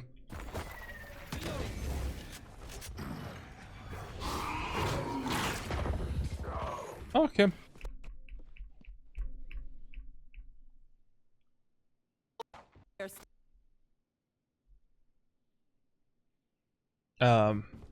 Internet? Listen, guys. Purely statistically speaking, you know, statistically, the best pattern of pushing in Valorant on any map, when the map and team compositions and economy allow you to do this, is pushing the same site 3 rounds in a row, and then in the 4th round doing some kind of a fake. Purely statistically speaking, it is the best gamble to make on a lot of these maps, especially on a map such as Fracture. Like, the 4th round becomes so much easier to be played, and also the 3rd round as well. I don't know what we're doing. Our teammates are pushing Omen. Alutka, how is your day? Very good. I just bit my tongue. I bit my tongue, and I cannot speak properly. I speak like, you know, I have some disability, basically. Listen, man, like, whenever you're taking the aim in space blindly, without you knowing where are the enemies at that moment of time, you should always take it with some kind of a utility. Always. Ask for the flash, you know? Ask for the tech or drone, I don't know, breach stun. At the end of the day, if your teammates don't want to do that, use your Omen paranoia. But it is not worth it. We still don't know how the enemies are playing in the A main. We don't know what type of setup they're going to use here. Just at the start of the round, do this. Don't even think about it. The first 2 or 3 times, as you're taking the A main space, you should be doing this. Simply because you don't know what the fuck enemies are gonna do here. And we cannot risk our teammates dying from some kind of a setup. Later on during the match, like, you should double ask yourself whether or not you should be wasting this paranoia. And anyways, you know, when you're playing Omen, it is much better if your teammates are clearing these main areas of the maps with their utility. You know, Reina can use a flash through this wall like this. Gecko can use a slow flash or jump flash, clear these angles for your team. Tejo can use a drone, I don't know, like, we have many other better options. Because Omen Paranoia is mega powerful for actual bomb site executes. You cover a large area of the map and enemies cannot cannot escape. Cannot escape like that Paranoimus Rex. No counterplay, basically. Once again, like, first of all, in this round, we have a problem with how we took the aim and area of the map. Second problem that we have is the distance between you and your most aggressive teammates. When you're playing Omen, you need to consistently be close to your allies and be ready to support them. Just play with them, you know? Stick to their buttholes. Like, as you're doing utility, you move with them. And you use them as a meat shield to place your utility. You need to take that risk. And the third problem is like the smoke setup. I mean, when you're pushing the aim in, you're either doing this only through this area of the map, or you're doing this. There is nothing better you can do with Omen in these low elo lobbies. Schalten and Rammstein was a combo I never saw coming. I grew up like listening to metal and rock music. Like, I was on a Rammstein concert like 2 times, and one of the best experiences ever, to be honest. Shadows traveling. This is gonna be interesting.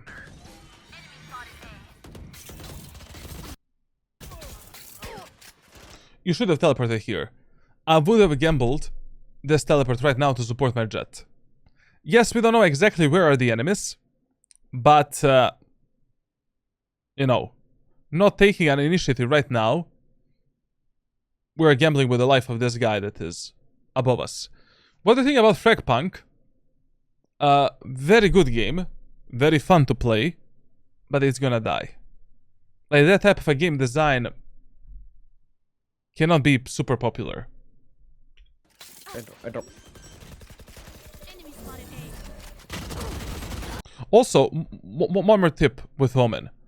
Like, don't be afraid to flash your teammates if you want to go for some kind of a play. As long as that paranoia is not going to kill your allies. Here, for example, using a flash on the left side here to TP into the site and help the jet is totally fine. Killjoy and Reina are stuck in the smoke behind the wall. They're useless. Your jet, with a dash, already cleared some of these initial angles. With this paranoia, we can go for this teleport and try to support the jet. But the main mistake we made here was just what we did at the start of the round. That was horrible. I drop. I love that Killjoy is using the Vice wall to plant the spike. The wall is expired.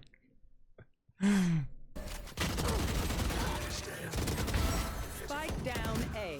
2 under. I have the spike. Stealing sight. Now listen, this fight, first of all, using the paranoia here, I mean, it's okay to some degree to support your Reina and Jet, but there was no reason for you to peek, to take this type of a fight right now. You should have first jump spotted the enemies to get some information about them and then take a fight. They already know that you're in this position. You know, they know your location, but you don't know their location for your crosshair placement and for your peek. This blind peek was mega dangerous because, you know, when you went for this peek, there could have immediately been 2 enemies here and here looking at you, and yeah, that would have been interesting. Remaining. Last. I drop. Heaven. Just fight with the jet. This Drop. is Or let's not fight with the jet. Shadows traveling. carry me. Hmm. Could be fake though. Yeah, that's it. You know, if you see the smoke going through the doors. But generally speaking, like when the enemies open the doors during these retakes, you should be expecting them anywhere. Anyways. When it comes to this smoke that you did here, I mean, it's okay. But a bit better idea, you know, if you have a teammate on site that is somewhere here, and you're already around the aiming area of the map, just do a one-way smoke. Like this enemy is cooked, you know? He's not gonna have the confidence to cross this smoke. And you can just lock in onto the doors. You don't need to commit to the fight too much. While your Reyna is covering your back. You know, she can be just jump spotting this enemy and gathering the information. But, you know, when you place a smoke like this, enemy jet can maybe use it to surprise you based on timing, or to fuck you up in some kind of a way.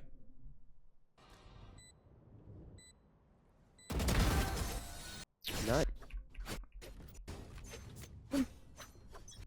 A region shield. Vibe check. We feeling good? Hope so, hope so. Can you drop me on me? Yeah, we needed to bite Thank you, thank you. to get all of the utility. Okay, fine. Like Spectre Divide, yeah, I think that the future of that game is gonna be not really like a Spectre Divide. I mean, yeah, like a Spectre Divide, to be honest. Like a Spectre Divide. Something like that is gonna happen to that game. I mean, I hate people that are saying, you know, this game is gonna die, but, you know. Brother, you should be happy that other developers are trying to make something new and something better than what we have right now. But simply some game concepts, like in today's gaming culture, cannot stay alive for a very long period of time. They either get way too boring, way too repetitive, or they're missing something. Okay, listen. Whenever you notice in the early stages of the game that the enemies are not fighting for the aim and area of the map, continue going A. You know? Especially because you got another info that we didn't have from the previous rounds. Vice is switching her positions, and she's trying to predict where you're going to go next. We already developed an AB-AB pattern.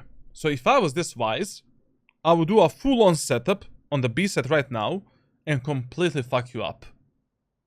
So that is another thing you should pay attention on, like how are the enemies repositioning and why they're switching their setups. We're just way too predictable right now. I mean, like, first round we went A, second round B, third round A. Of course, you know, we're playing mindlessly. And our pattern is way too predictable. So right now, like, you know, enemies are not fighting for A main. Chances are much higher that the enemy Vice is gonna play B site. Let's run it down A again. It worked the last time, let's test it again. No reason to change something that worked. And it is smarter for this round as well. Now, when it comes to like, when it comes to Durudu, when it comes to, I lost my thoughts. When it comes to this round, okay, our teammates want to go B. Try to persuade them somehow to take the site from the arcade. We already know what type of setup Vice has on B site. I mean, like, you know, running it down again. Why do you think the result is gonna be any different? Or at the end of the day, simply go. You should go with your jet through arcade right now and try to take that map control. Because without the arcade, doing this push is gonna be impossible unless the jet takes some crazy kills alone. And you're starting way too far away from your most aggressive teammates. Like, I mean, your Gecko is is holding a little buddy, you know, and push. Look at him, like This is how he... Like, my dude is pushing through B-main area of the map like this. He doesn't give a fuck about a potential peek in the B-main area of the map. Like, we need to support this guy. And we need to use him somehow. You know? And I really have no idea why you're shifting. Like, we're not playing on contact. That is not a call out as well. Like, you're wasting your time essentially, you know. Just... Cover going out. I just really hope that this Jet right now is gonna get some kills. Because if Jet doesn't get kills, this is all over. Shadows traveling. And it is all over. Just as a final reminder. You will win far more rounds, many more rounds, on the attacker side of Fracture if you behave towards this area of the map as a main area of the map. Like, this is what we want to take first, primarily. You open 2 choke points, potentially clear the whole tower with a... I mean, it's very easy to do it, you know, like... As I said, you will have at least some kind of a flash stun, something to take the tower. Without the tower, and without the arcade, defending B site is... I don't want to be here. You know, I really don't want to be in these 2 positions. When the enemies are pinching me from 3 sides. But, you know, doing this 4-man push through B-main, God help us. Face your fear! God help us.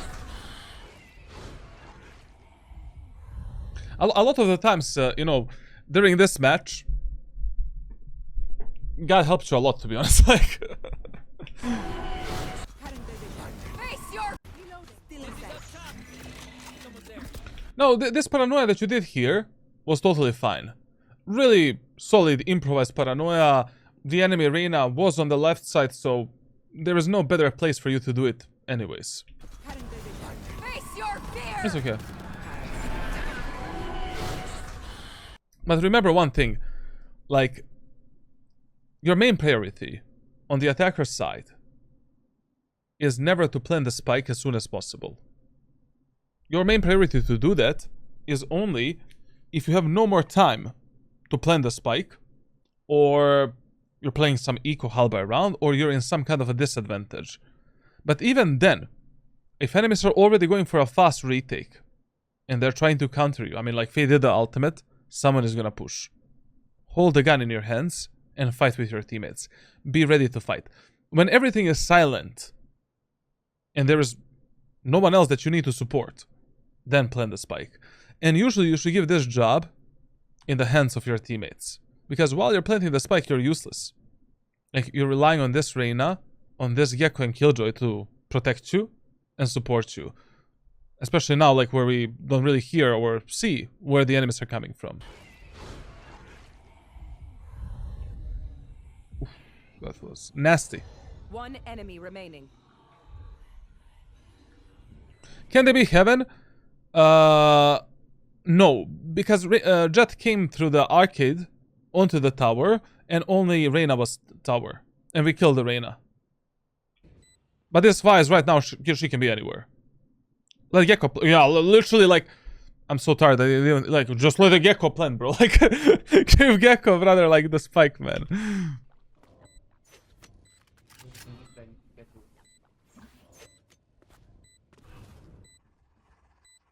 Cover going out. I really don't know why you're even peeking these angles. Right now, you should just get ready to refrag your teammates. You know, get close to this wall, and whichever fight your teammates take, you take it with them. Fuck it. The round is over. But anyways, the best idea in this scenario would have been just to stack the tower. We have a Killjoy turret here. If the Vice is crossing into the site, she needs to destroy this turret to get to the spike. There's no other way. Is it me or he has max graphics? I have no idea, literally, but yeah, it looks really good. You should definitely change your settings, like watch my settings video for Valorant.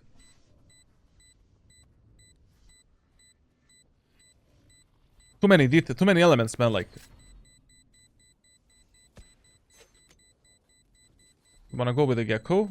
Ooh, that's gonna be interesting. Okay. To be honest, we are more lucky than anything else. Like, remember, like, if we win a round by doing some kind of a bad play, and that round works, that doesn't mean that that play is good. It simply means that, you know, a bad play that worked is still a bad play. And statistically, it is gonna work less times than a good play. Placing alarm bot.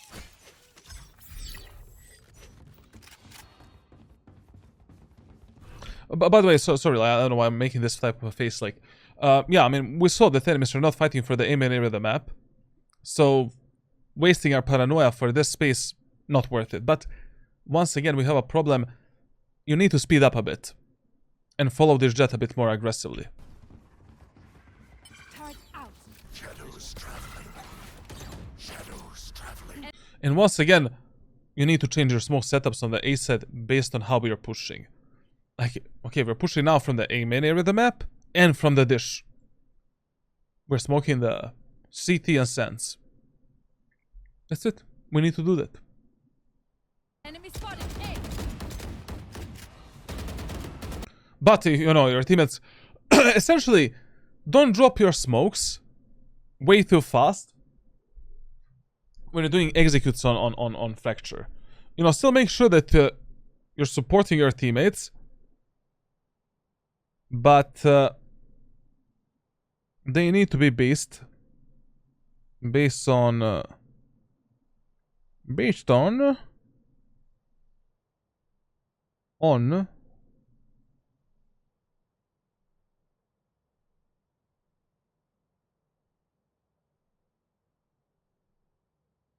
how your teammates are pushing and what they're doing.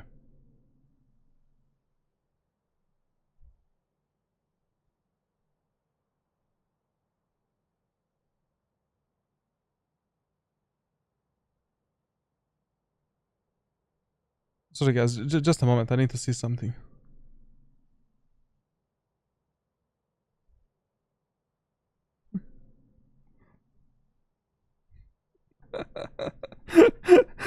I'm so sorry, man, like... Some guy... Nah, this is crazy, bro. Like, Valorant community is one of the craziest communities I've ever seen in my life. Like, literally, I just don't know, man. I don't know, bro, like... could have been...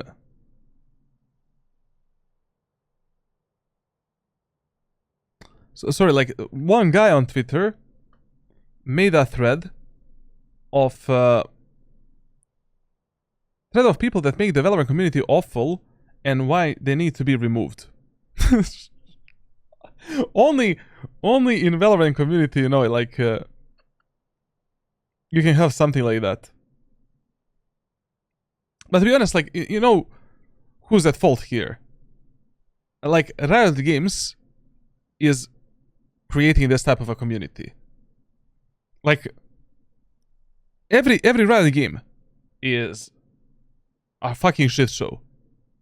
Like, League of Legends, that is one of the most painful ranked solo queue experiences out of any game ever created. Like, getting Challenger solo queue. Even back in the days, like Season 3 and Season 4, when I got it, it was hell of a time. Now, I just cannot imagine playing a League in 2025 and trying to reach Challenger. I don't know what is with Riot Games community, but I like every morning I wake up and I just cannot believe what I'm watching. You know, Zelsis saying the R slur, bro, and that is the big topic. R slur, man. What? Then cancel WestJet. Relax, brother. The people hating on Joel's. Let the guy do whatever the fuck he wanna. If he wanna be naked on Instagram, let him be naked, bro. Then people canceled Vuhujin for absolutely no fucking reason. Literally no reason. Like, yes, he got boosted to Radiant, and I even believed that he got Radiant. He tricked me as well. I coached the guy, bro. From bronze to immortal. To Radiant, quote unquote. And I've watched him improve in front of my eyes.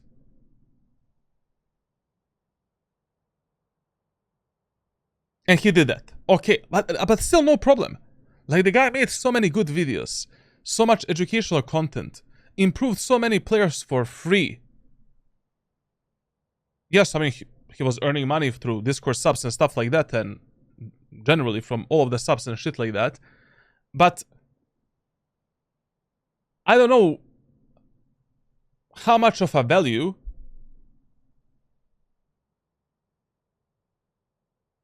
you know, he could have just said like, I'm one of the best Valorant coaches. And that's it. Fuck the Radiant coach. You know? Like, he was making so much good content. It is insanity. Insanity. Yes, I don't agree with everything that he was teaching. Like, 20% of stuff I would never recommend to anyone. But 80% of his content was... I mean, it is stupid to have the same opinion with someone like, you know, we have different methods of coaching. It's just insanity, bro.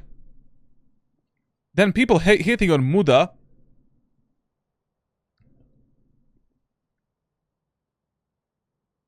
Then I don't know, like there's so much hate in the community, man. Like, literally every, like, I don't see anything positive, bro.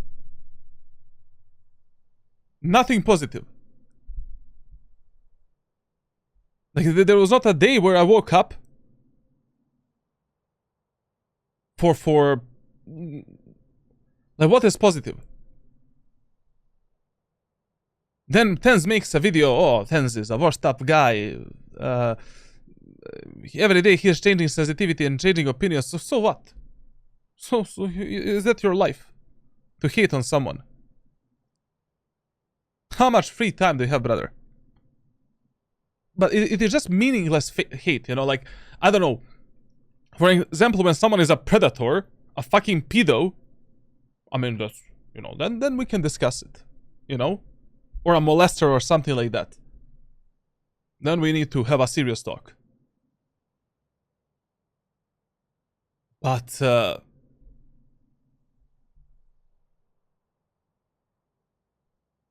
like, it's such a hateful environment. Like, today, like, I'm practicing Melee, like, on one of my 20 account. Like, I don't give a fuck about this account. I just want to have fun and make some strategies and tactics in the future, see what works, what doesn't work. Like, no, it's so spastic, bro. Like, community is like that, like. But it is Riot Games' fault. No one else. Like, no one else. They created this community because of how they're treating the game and what they're focusing their game on, and which audience as well. Like, you think you're the best coach for ranked? No, absolutely not. Like, I think there's a lot of great coaches, but the problem is, like, we all have different methods of teaching.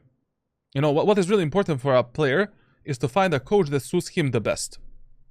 You know, if you're watching my videos and they're working for you, and you want to get coaching, that's amazing. You know, but for example, Trick Aim, he's also really nice. OD26 was really nice. Vuhujin was also, as I said, like 80% of stuff I agreed with him. Then those would be my top 3, to be honest. I mean, top 4 I need to include myself there as well. Like, I've coached so many players and I have a track record that is actually really fucking good. When it comes to solo queue and ranked environment, ranked solo duo, those would be top 4. And there is absolutely no like, no best one, you know? I just keep entitled number 1 Valorant coach, so as a clickbait, literally, like, I'm not number 1. Like, how can you say that someone is number 1, you know? I just use it as a bait, basically. But my opinion is completely different from that. Like, the problem is, like, then you have, like, Royal G, you have, like, Joels, you have, like, some of these guys, I never really... I just can't watch them as a personas, you know, like, that's my problem. I don't know if they're good or bad, you know, good or bad coaches. I never seen any coaching session from them or, like, watched any video ever. Like, I watched maybe one Joel's video in my lifetime, and one Royal G video in my lifetime. Worthy TV, I saw some of the TikToks, and all of the fundamental stuff that he was talking about was good. I never watched his videos, or some long sessions and stuff like that. But he seems like a, you know, seems like a good guy for some of these low elos, medium elo coaching and stuff like that. Teets is so smart with his videos, brother. I think Teets is outsourcing everything. That guy Teets, he offered me a while ago that I write video scripts for him. I got offer from that guy. Hey man, I'm making a YouTube channel. I'm gonna pay you X amount of money to write the scripts for my videos. So I think that guy is outsourcing literally everything. Scripts, he's only voiceovering his videos, I think. And everything else is done by someone else. I'm not saying this is a fact. I don't know. Like, I just know. I remember he offered me like X amount of money to write the video scripts for him, and I obviously denied. Man, like, you can't. Like, I have the best job in the best job in Valorant, to be honest, because at any moment of time, I can just dip out. Never play Valorant ever again, and just focus on the YouTube videos and coaching players. What do you think about Lothar? Sometimes I joke about him, you know, because I know how much people actually hate him. But I don't know. Like, sometimes I agree, sometimes I don't agree with him. Like, he's a fine, you know, guy. Like, he is willing to discuss things, as far as I know.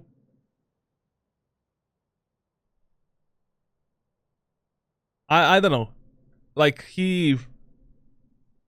I understand why the community hates him. Like, he is inside of this Twitter post that I just read. But no, I mean, like, everyone is entitled to their own opinion. This is internet. Now you can agree or disagree with someone, and we can debate it. Who do you think is his ghostwriter? I have no idea, man. Literally no idea. As I said, I don't know if this is a fact, but that is the offer I got from him. I think it was him. I'm 90%. I can find the emails. I like Roller G. He's pretty base, not gonna lie. He doesn't take it too serious, and at the same time, not being some cringe guy like Jules. I didn't say this, like, I'm reading the chat, like, just as a disclaimer. I don't know. Like, really, I didn't, like, something about Royal G's and Joel's personality doesn't allow me to watch them. Like, but I don't give a fuck what they're doing, man. Literally, like, make your money. As long as you're not a bad person, you know, but a genuine bad person, like just trash talking people and malicious, like, do what makes you happy. If Valorant doesn't change, we will not reach 500 radiants in Europe. The numbers are going down every act. Europe is still fine. NA is in a really huge problem. Like, NA didn't have 500 radiants last act. Hey, Charlatan, should I get a new monitor? Should I get a monitor you have that's 1440p with 480 Hz? Or should we get a Xiaomi monitor at 1080p with 400 Hz? Listen.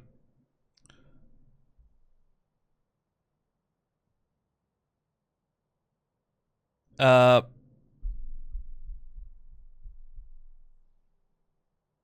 cannot live without this monitor right now. Like, once you try this OLED shit at 2K, it is so good. So good. But I don't think it is really good. I don't really think that that this monitor is good for FPS games because it's 27 inches. Even up to this date, I'm still not adjusted to this shit. And I die an enormous amount of time because of the size of the monitor. Yeah, because of the size. It is too hard for me to look at the minimap and to see what's happening on my screen. So I don't know what to tell you. Like, if you really prefer 24-inch monitors, just get the Zowie. You're not gonna regret it. But if you can get adjusted to this and play on the same level, get the Asus. Royal G has the opposite philosophy to Papito. I'm telling you, you know, there is no right or wrong when it comes to coaching players in Valorant. I mean, yes, there is right or wrong, sorry. But in this game, multiple playstyles can work. Multiple, like,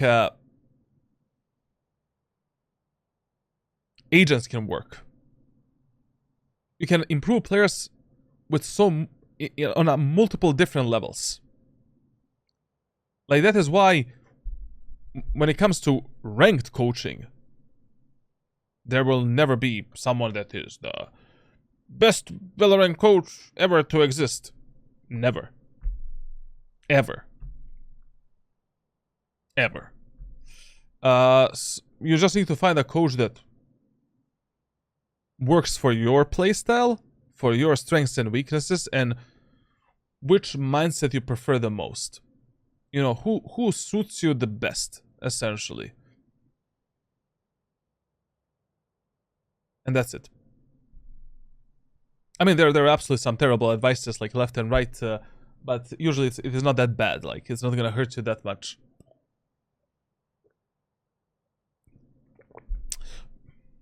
Royal G, number 3, split between Horcus and Fake. And Horcus and Fake NS are really enjoyable to watch. Like, Horcus is always very happy, and he plays 24/7. Very good player. Like, the guy is the embodiment of consistency. And Fake NS, I like his jokes. You know, he's very sarcastic, and you know. And Emil Shane was also really fun to watch. Like, I enjoyed like Emil Shane a lot. Which is a commercial copy of Papito, but something like that, essentially. And it's not in a bad way. Not in a bad way. You know, I'm a bit more personal. I don't hold back. Like, I'm an emotional type of guy, and then, you know, if I feel sad, I'm gonna be sad that day. If I feel angry, I'm gonna be angry. Like, I don't give a fuck. I'm not gonna pretend on the camera that I'm not something, you know. I'm not gonna hold back. But Wuhujin was definitely more, like, commercialized. I miss Wuhujin's stuff. He was so chill and very educational. Well, there was only one mistake that Wuhujin made. Literally only one mistake. If he didn't do this mistake, nothing would have happened. And the mistake was trying to reach Radiant again. Trying to reach Radiant alone. Solo queue. If he never tried to do that, if he just said, hey guys, I'm sorry for lying. I'm gonna do all of the refunds for players that I've coached under the, you know, privately. And he can do that. He was earning like a lot of money through Discord subscriptions. Like, all of the players that I coached privately are gonna get a refund. That didn't improve. If you didn't improve from my coaching, you get money back. I really don't give a shit about grinding ranked. I got Immortal 3, which is top 99% of Valorant. So I can coach 99% of Valorant players. I can, if you're above Immortal 3, don't listen to me like I'm stupid. I don't know how to do that. And I analyze VCT sometimes because if thinking man can do that, like or someone else, I can do it as well. And that's it. That's it. Like literally, if I did something that Wukujin did, that's what I would have said. Like, and if he just made that video, if you just made that type of a video, that's it. Done. He would have retained 70 or 80% of his community. I'm gonna try to do better in the future. I'm not gonna deceive you anymore. Like, if you enjoy my content, keep watching. If you don't enjoy it, like, see you later. You know. Why would I give a fuck about opinion of some kind of a hate mob, like, you know? I don't know. Like, I just have that mentality where, I don't know. This all of this is just stupid. Like, people take it way too seriously. I don't know. People just don't understand. Good coaches doesn't necessarily have to be the best players. Exactly. Like, you know, right now, my motivation to play Valorant is 0. I've never played Valorant worse in my life. Ever. Like, this is the worst Valorant that I ever played. But the main problem is I lost the passion for this game. I lost the motivation. I don't want to do it anymore. You know? I've got Radiant 23 times.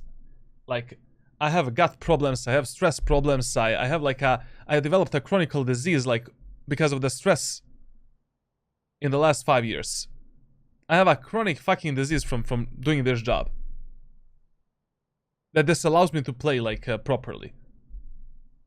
I don't sleep well at night. Like, literally, I've sacrificed my health for this game. Not only this game, like, for the past, like, 25 years of my life, I've been grinding competitive games. And my body, like, reacts to the gaming as a stress. Not as a, like, because I'm a very competitive person. Also, like, you know, do you think that Zonix was ever a Faceit level 10 player? And he is one of the best CS2 coaches ever to exist. Or, for an example, let's take for an example, my any coach, bro, like, Potter, like, in EG. And she brought a team to VCT Champions. They won a VCT Champions.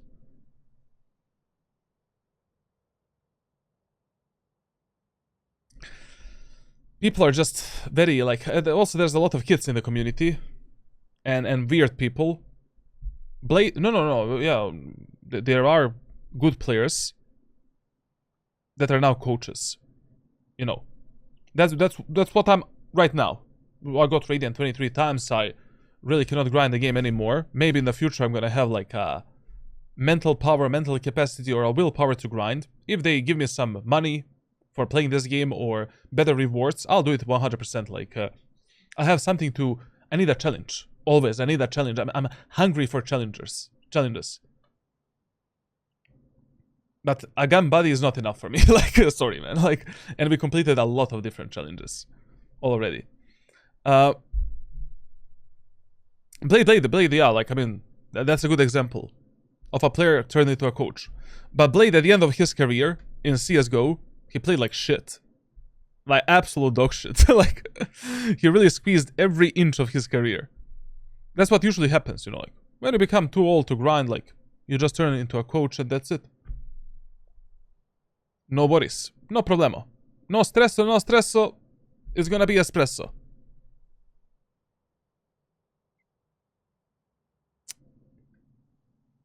Okay. Let's go.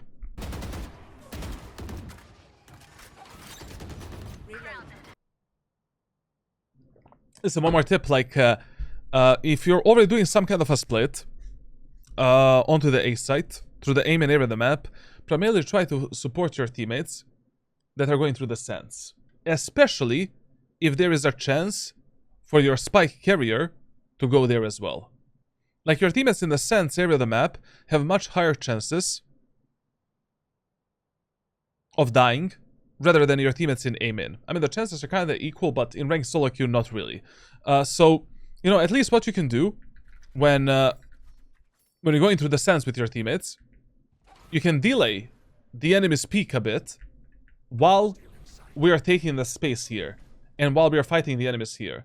And you really never want to end up in this area of the map for a very long period of time without the tower control and with the potential of an enemy peeking you here and killing you, and enemies making a sandwich out of you. So try to avoid that. My ult's ready.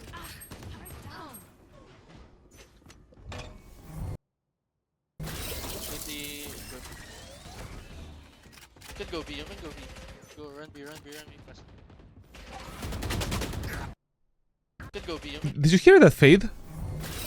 Maybe could go B, Omen go B. Go run B, run B, run B fast. I mean, if you heard that fade and you wanted to surprise her with a peek, this was not that bad. I mean, it can work. Just like if her spike is already going B, there is a chance for enemies to be behind us as well. I would not take those chances. Like, you should have just went with the Reyna and that's it. Like, follow these callouts of your teammates. Like, if they already give you some kind of a callout, which is really rare in ranked solo queue, just follow it. You know, especially if they don't want to listen to you. But I don't know if you heard this fade. Like, there was a lot of sounds happening. If you didn't hear this fade, this peak was a suicide. Absolute suicide, because we have no info in this area of the map. If you heard the fade, still it was a 50-50 gamble. Like, maybe you could have waited for the killjoy, peek together, take a fight, and then rotate. No. Okay, one really good thing that we found out in the previous rounds of this match is that Vice is actually a A player. You know, like, she's not actually changing her positions. She only played once on the B side. Let's abuse arcade. You know, it's just a shame on Fracture as a map not abusing arcade for some time. You know, not trying to do something there, especially if the enemies are leaving it open. It is such an easy execute onto the B side most of the time. But to be honest, in this match, they're also leaving the Omen open because of the Vice setup. I mean, the only thing that we should have avoided in this match, literally the only thing, these pushes through the B main area of the map. If you just avoided this shit, this match would already be over. Like, already be over. And this is the worst shit you can do on Fracture. Like, doing a push primarily through the B main area of the map. It is mega hard in low elo lobbies. I don't know what you're doing right now. Let me hear the comms. Like, maybe there was some giga mega plan here. Say it, but probably best to play as a team. So, what's the plan? I guess there's no plan, huh?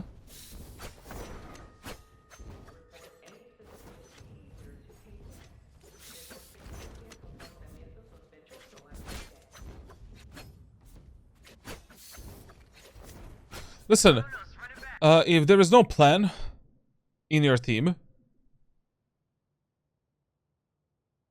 on Fracture, like, number one question you should be asking yourself, can I punish an enemy alone somewhere? Answer is no. Okay, second question. Because enemies are not aggressive in this lobby. Second question. Is anyone going through arcade?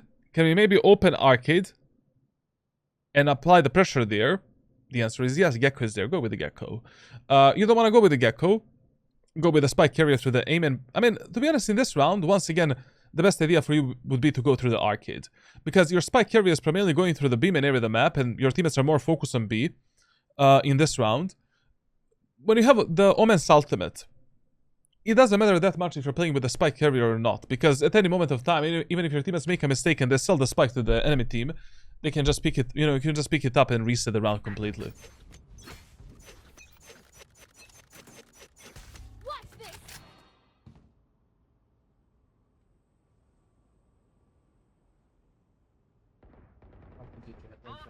Okay, we killed the jet. Listen, one thing that you should really avoid. This is something that your teammates are gonna do to you, but you should not do to your teammates. Like, if you already want to fight enemies in the sense and open the doors, tell your teammates to be ready for that. Always. If you want to fight here. Like, there's so many times where, I don't know, I'm using the smokes, my Reyna does this, and I eat a random bullet in my face. So, pay attention on that, like, and if you already don't want to speak, or your teammates don't have the mic, you know, voice comms, open it once your teammates are somewhere safe, like, don't fuck them up, essentially. Cover going out. Cover going out. Once again, you have this problem, especially when you're playing against the Vice, and your jet is hyper-aggressive. You really want to follow that jet up.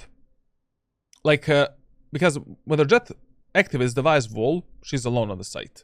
But if you use the jet smokes to enter the site together with the jet, then we can maybe take some space and make sure that we use the life of our jet for some kind of a greater purpose for our team. Otherwise, right now, jet is alone on the site without any utility, any support. God help us. I mean, God help her. Still inside.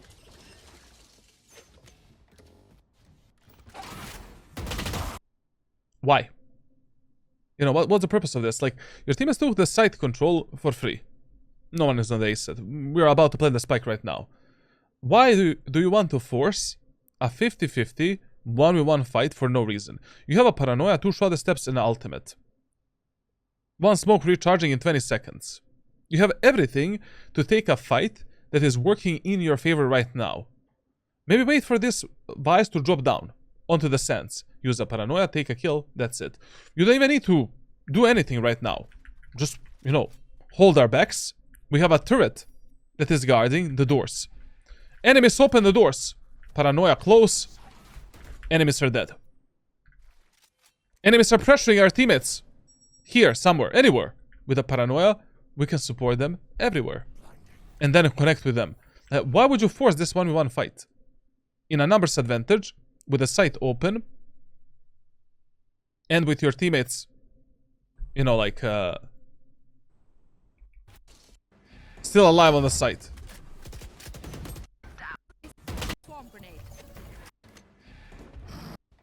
Okay, so did he survive this duel?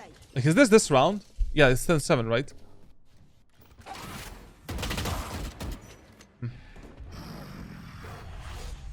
Placing swarm grenade. Yeah, it's not even 50-50, to be honest.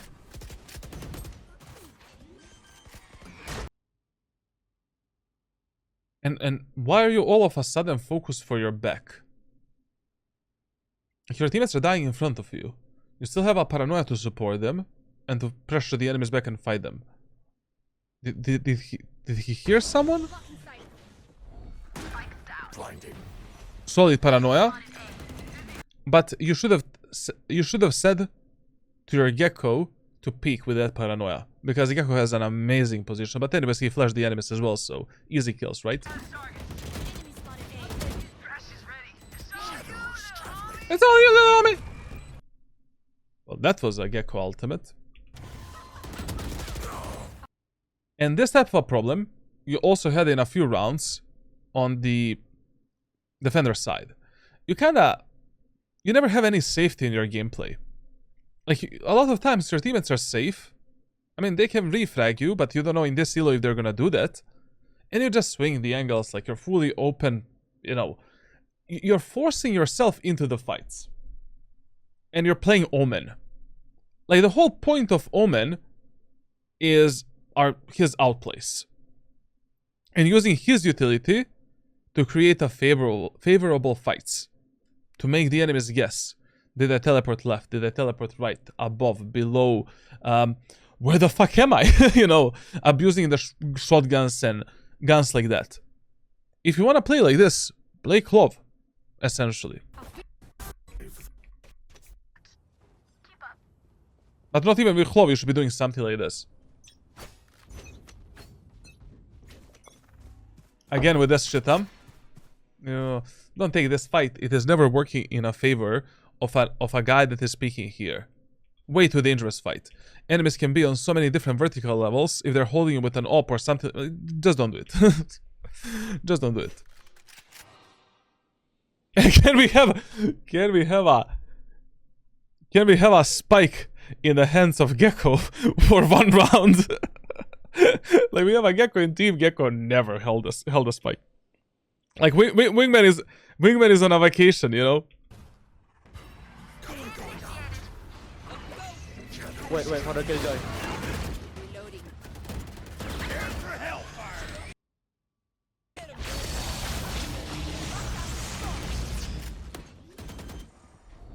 Placing swarm grenade. Am I tripping? What was that paranoia?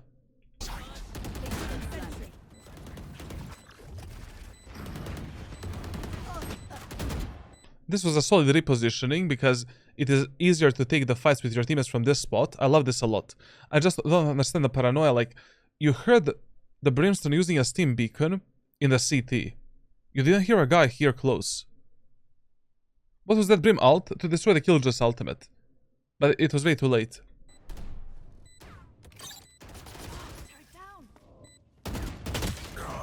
But, you know, if you take this type of a position on the site, try to play on your teammates' contact. You know, your teammates are the ones that are in the spot to distract the enemies. Like, you don't need to pick first. Like, Gecko is close. Let the enemies cross all the way up here and then fight them, you know. Or let the Jet take a fight. Be ready to re-pick and refrag her. Like, playing here, how he was playing, is good if you want to hold a canteen with the Jet and fight in a canteen. But I would never take this fight in the generator. Because you don't know what this guy is gonna do. You don't know what Gecko is gonna do.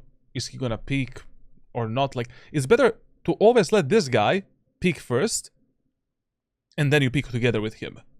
Because you know that you're gonna fight, but you don't know if this guy is gonna fight.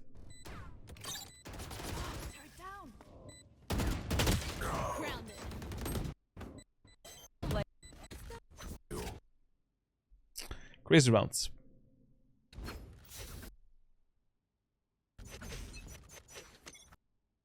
Thank you, made my day. What's happening in the chat?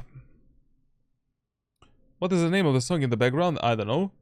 Let's get Challenger in League. By the way, have you ever played League and what rank, etc.? I got Challenger on 4 different servers. And 5 times Challenger. One of my main incomes early on was doing illegal stuff in League. That's how I built my first business. Actually, second business after that one. Like, I don't know, like, I'm in college, I'm in high school, like, yeah.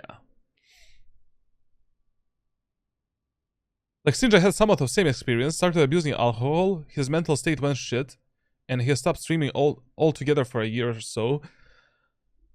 You know, I mean, that's never gonna happen to me. Hopefully, like, you can never say that. But, the thing is, like, if you don't enjoy something in life, and you have alternative options, it's always better to reset yourself a bit. You know? As you can see, the previous few days, I'm focusing more on VOD reviews, on content, and I'm 10 times more happy. On the last 3 streams, no depression, no nothing, I'm actually pretty chill. And also in real life, I'm much better. I'm sleeping much better and stuff like that. Valorant really, I don't know, really is unhealthy for me right now. Mega unhealthy. Like, as I said, I developed a lot of diseases and a lot of, you know, chronic shit from this game and grinding. You know, I've been playing this game and working 24/7 for the last 5 years. I mean, I had a few vacations, but these vacations are not enough. essentially. I don't know, I need to fix my life in order to play this game again. Seriously. Otherwise, you know, getting a 24th Radiant icon is not gonna get me anything else except a cancer.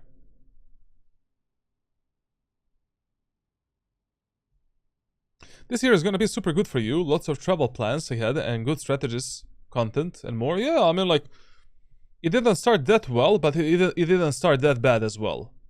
It's good, it's good. We have some sponsors, I'm catching up with the content, and we've done some good stuff. If I continue like this, it's gonna be a great year. Especially because of these vacations that I've planned out and stuff like that. I don't know, like, there's, you know, I cannot sacrifice my health anymore for some pointless shits, actually. Like, for feeding my, you know, the only reason for me to get Radiant right now is for my ego. And that is what I was doing. That is actually what I was doing for the last 3 years. 3 years ago, I should have stopped playing ranked. When I got top 74 in Europe, when that was actually the last time where I loved the game and seriously played it. Episode 4, Act 1. When we did that, we peaked 800 rank rating. That is where I should have just focused on fucking content. And I would have had, you know, our community would have been like 10 times bigger, 10 times more income as well, and 10 times more beneficial for everyone in terms of giveaways and stuff like that. I'm just retarded, man. Like, I just, you know, it took me 3 years to realize, like, what I was doing, you know? That I was just doing this for my ego and not, you know, who the fuck cares if I'm Radiant right now or not? Like, literally, like, I got it more times. Did you get Radiant once? You didn't. We cannot speak. We are not on the same level. I'm just kidding, of course, like, but you get the point.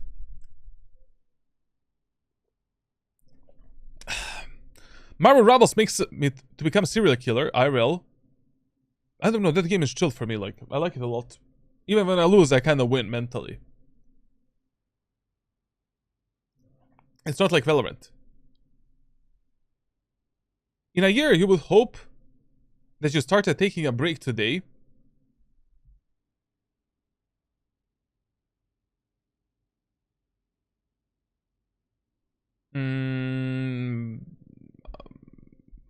What? Okay, let's take a look at this last round. Now listen, the TLDR of this VOD is a bad play that works is not a good play. That is the main moral of this VOD that you should like moral of the story.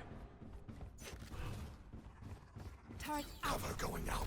Because these smoke setups and these executes and these refrag games, this is comical. Like, you know, like, this happens once in a match, man. But it's very good. It's very good to review this type of games so that you understand, you know, what is good, what is bad. Because a lot of the players, like, they continue doing what is bad, and then sometimes that works for them. You know. And they're like, okay, this is a good play. But it's not a good play. That's why the coaching is a process, like, that never ends. Like, you until you reach Immortal 3 or Radiant, like, I mean, Radiant, to be honest. You know, there's always something to learn. Something new. Something new, something fresh. You know, for example, here, you're playing Omen. You are the best support for the Jet players.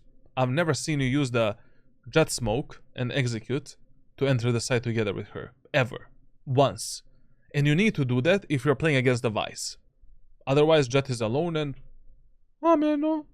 Amenodore. Amenodoribe. A year from now, you may wish you had started today is all I'm saying type shit. We started today. I mean, I started like 5 days ago. Well, whatever. You did good. What? Right side. Or die! Face your fear! To be honest, like, you know, if you already know that 3 enemies are on the ace, just rotate B and that's it, like. And to be honest, like, they just wasted 2 ultimates for nothing. 3W. But remember, like, always rotate based on the speed of your teammates. If your teammates don't want to rotate, they want to fight, stay here and fight. You have a paranoia as well. One enemy remaining. I mean, we could have waited maybe a few, like 1 second and then take this fight, but... and also, like, peeking this was a bit of a gamble because... who knows how far away, like, this fade is at this moment of time. Nobody knows. Listen, man. I think we discussed a lot of the problems here. Anyways, already at the start of this VOD review, I told you how you need to take the grind because our friend is in the mandatory military service. He only plays 2 times per week. I'm gonna share with you some kind of a short warm-up that you can do during these days. And as I said, maybe you should pick some agents that are not that reliant on consistency and game sense and game knowledge. You know, while you're in the military, like, play like, I don't know, Clove, Phoenix, Jet, Raze, I don't know. You played shit tons of Omen. Any other agent should be piece of cake for you, you know? Like, it's just impossible with your playtime to be consistent, essentially. Okay. There's nothing else I can add. He should have just blinded. Yeah. Hey Charlatan, I remember watching you in 2020 and 2021 when Valorant was still hyped, but drove the game sort after getting diamond a few times and working full-time IRL. I kinda stumbled upon your Twitch stream yesterday and started ranked again and having a look at your playbook. It is quite fun, but your speech about stopping 3 years ago and focusing on other stuff kinda resonated with me. Ha ha ha ha ha ha. Dot. I don't know, I really wish... I wasted so much time grinding ranked pointlessly in the last 3 years. Like, that is such a horrible mistake.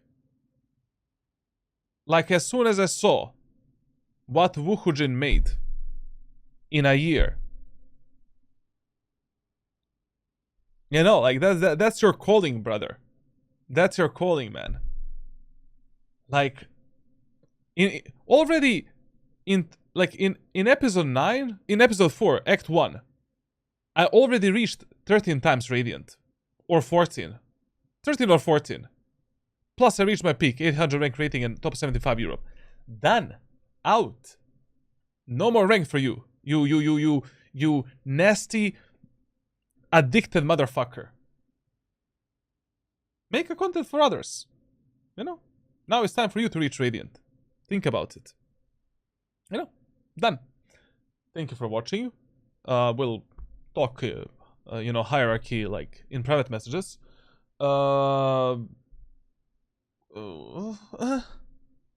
Subscribe, leave a like, leave a comment. Join Discord server for all of the good stuff. And I'll see you on the next VOD review stream, whatever. Bye-bye.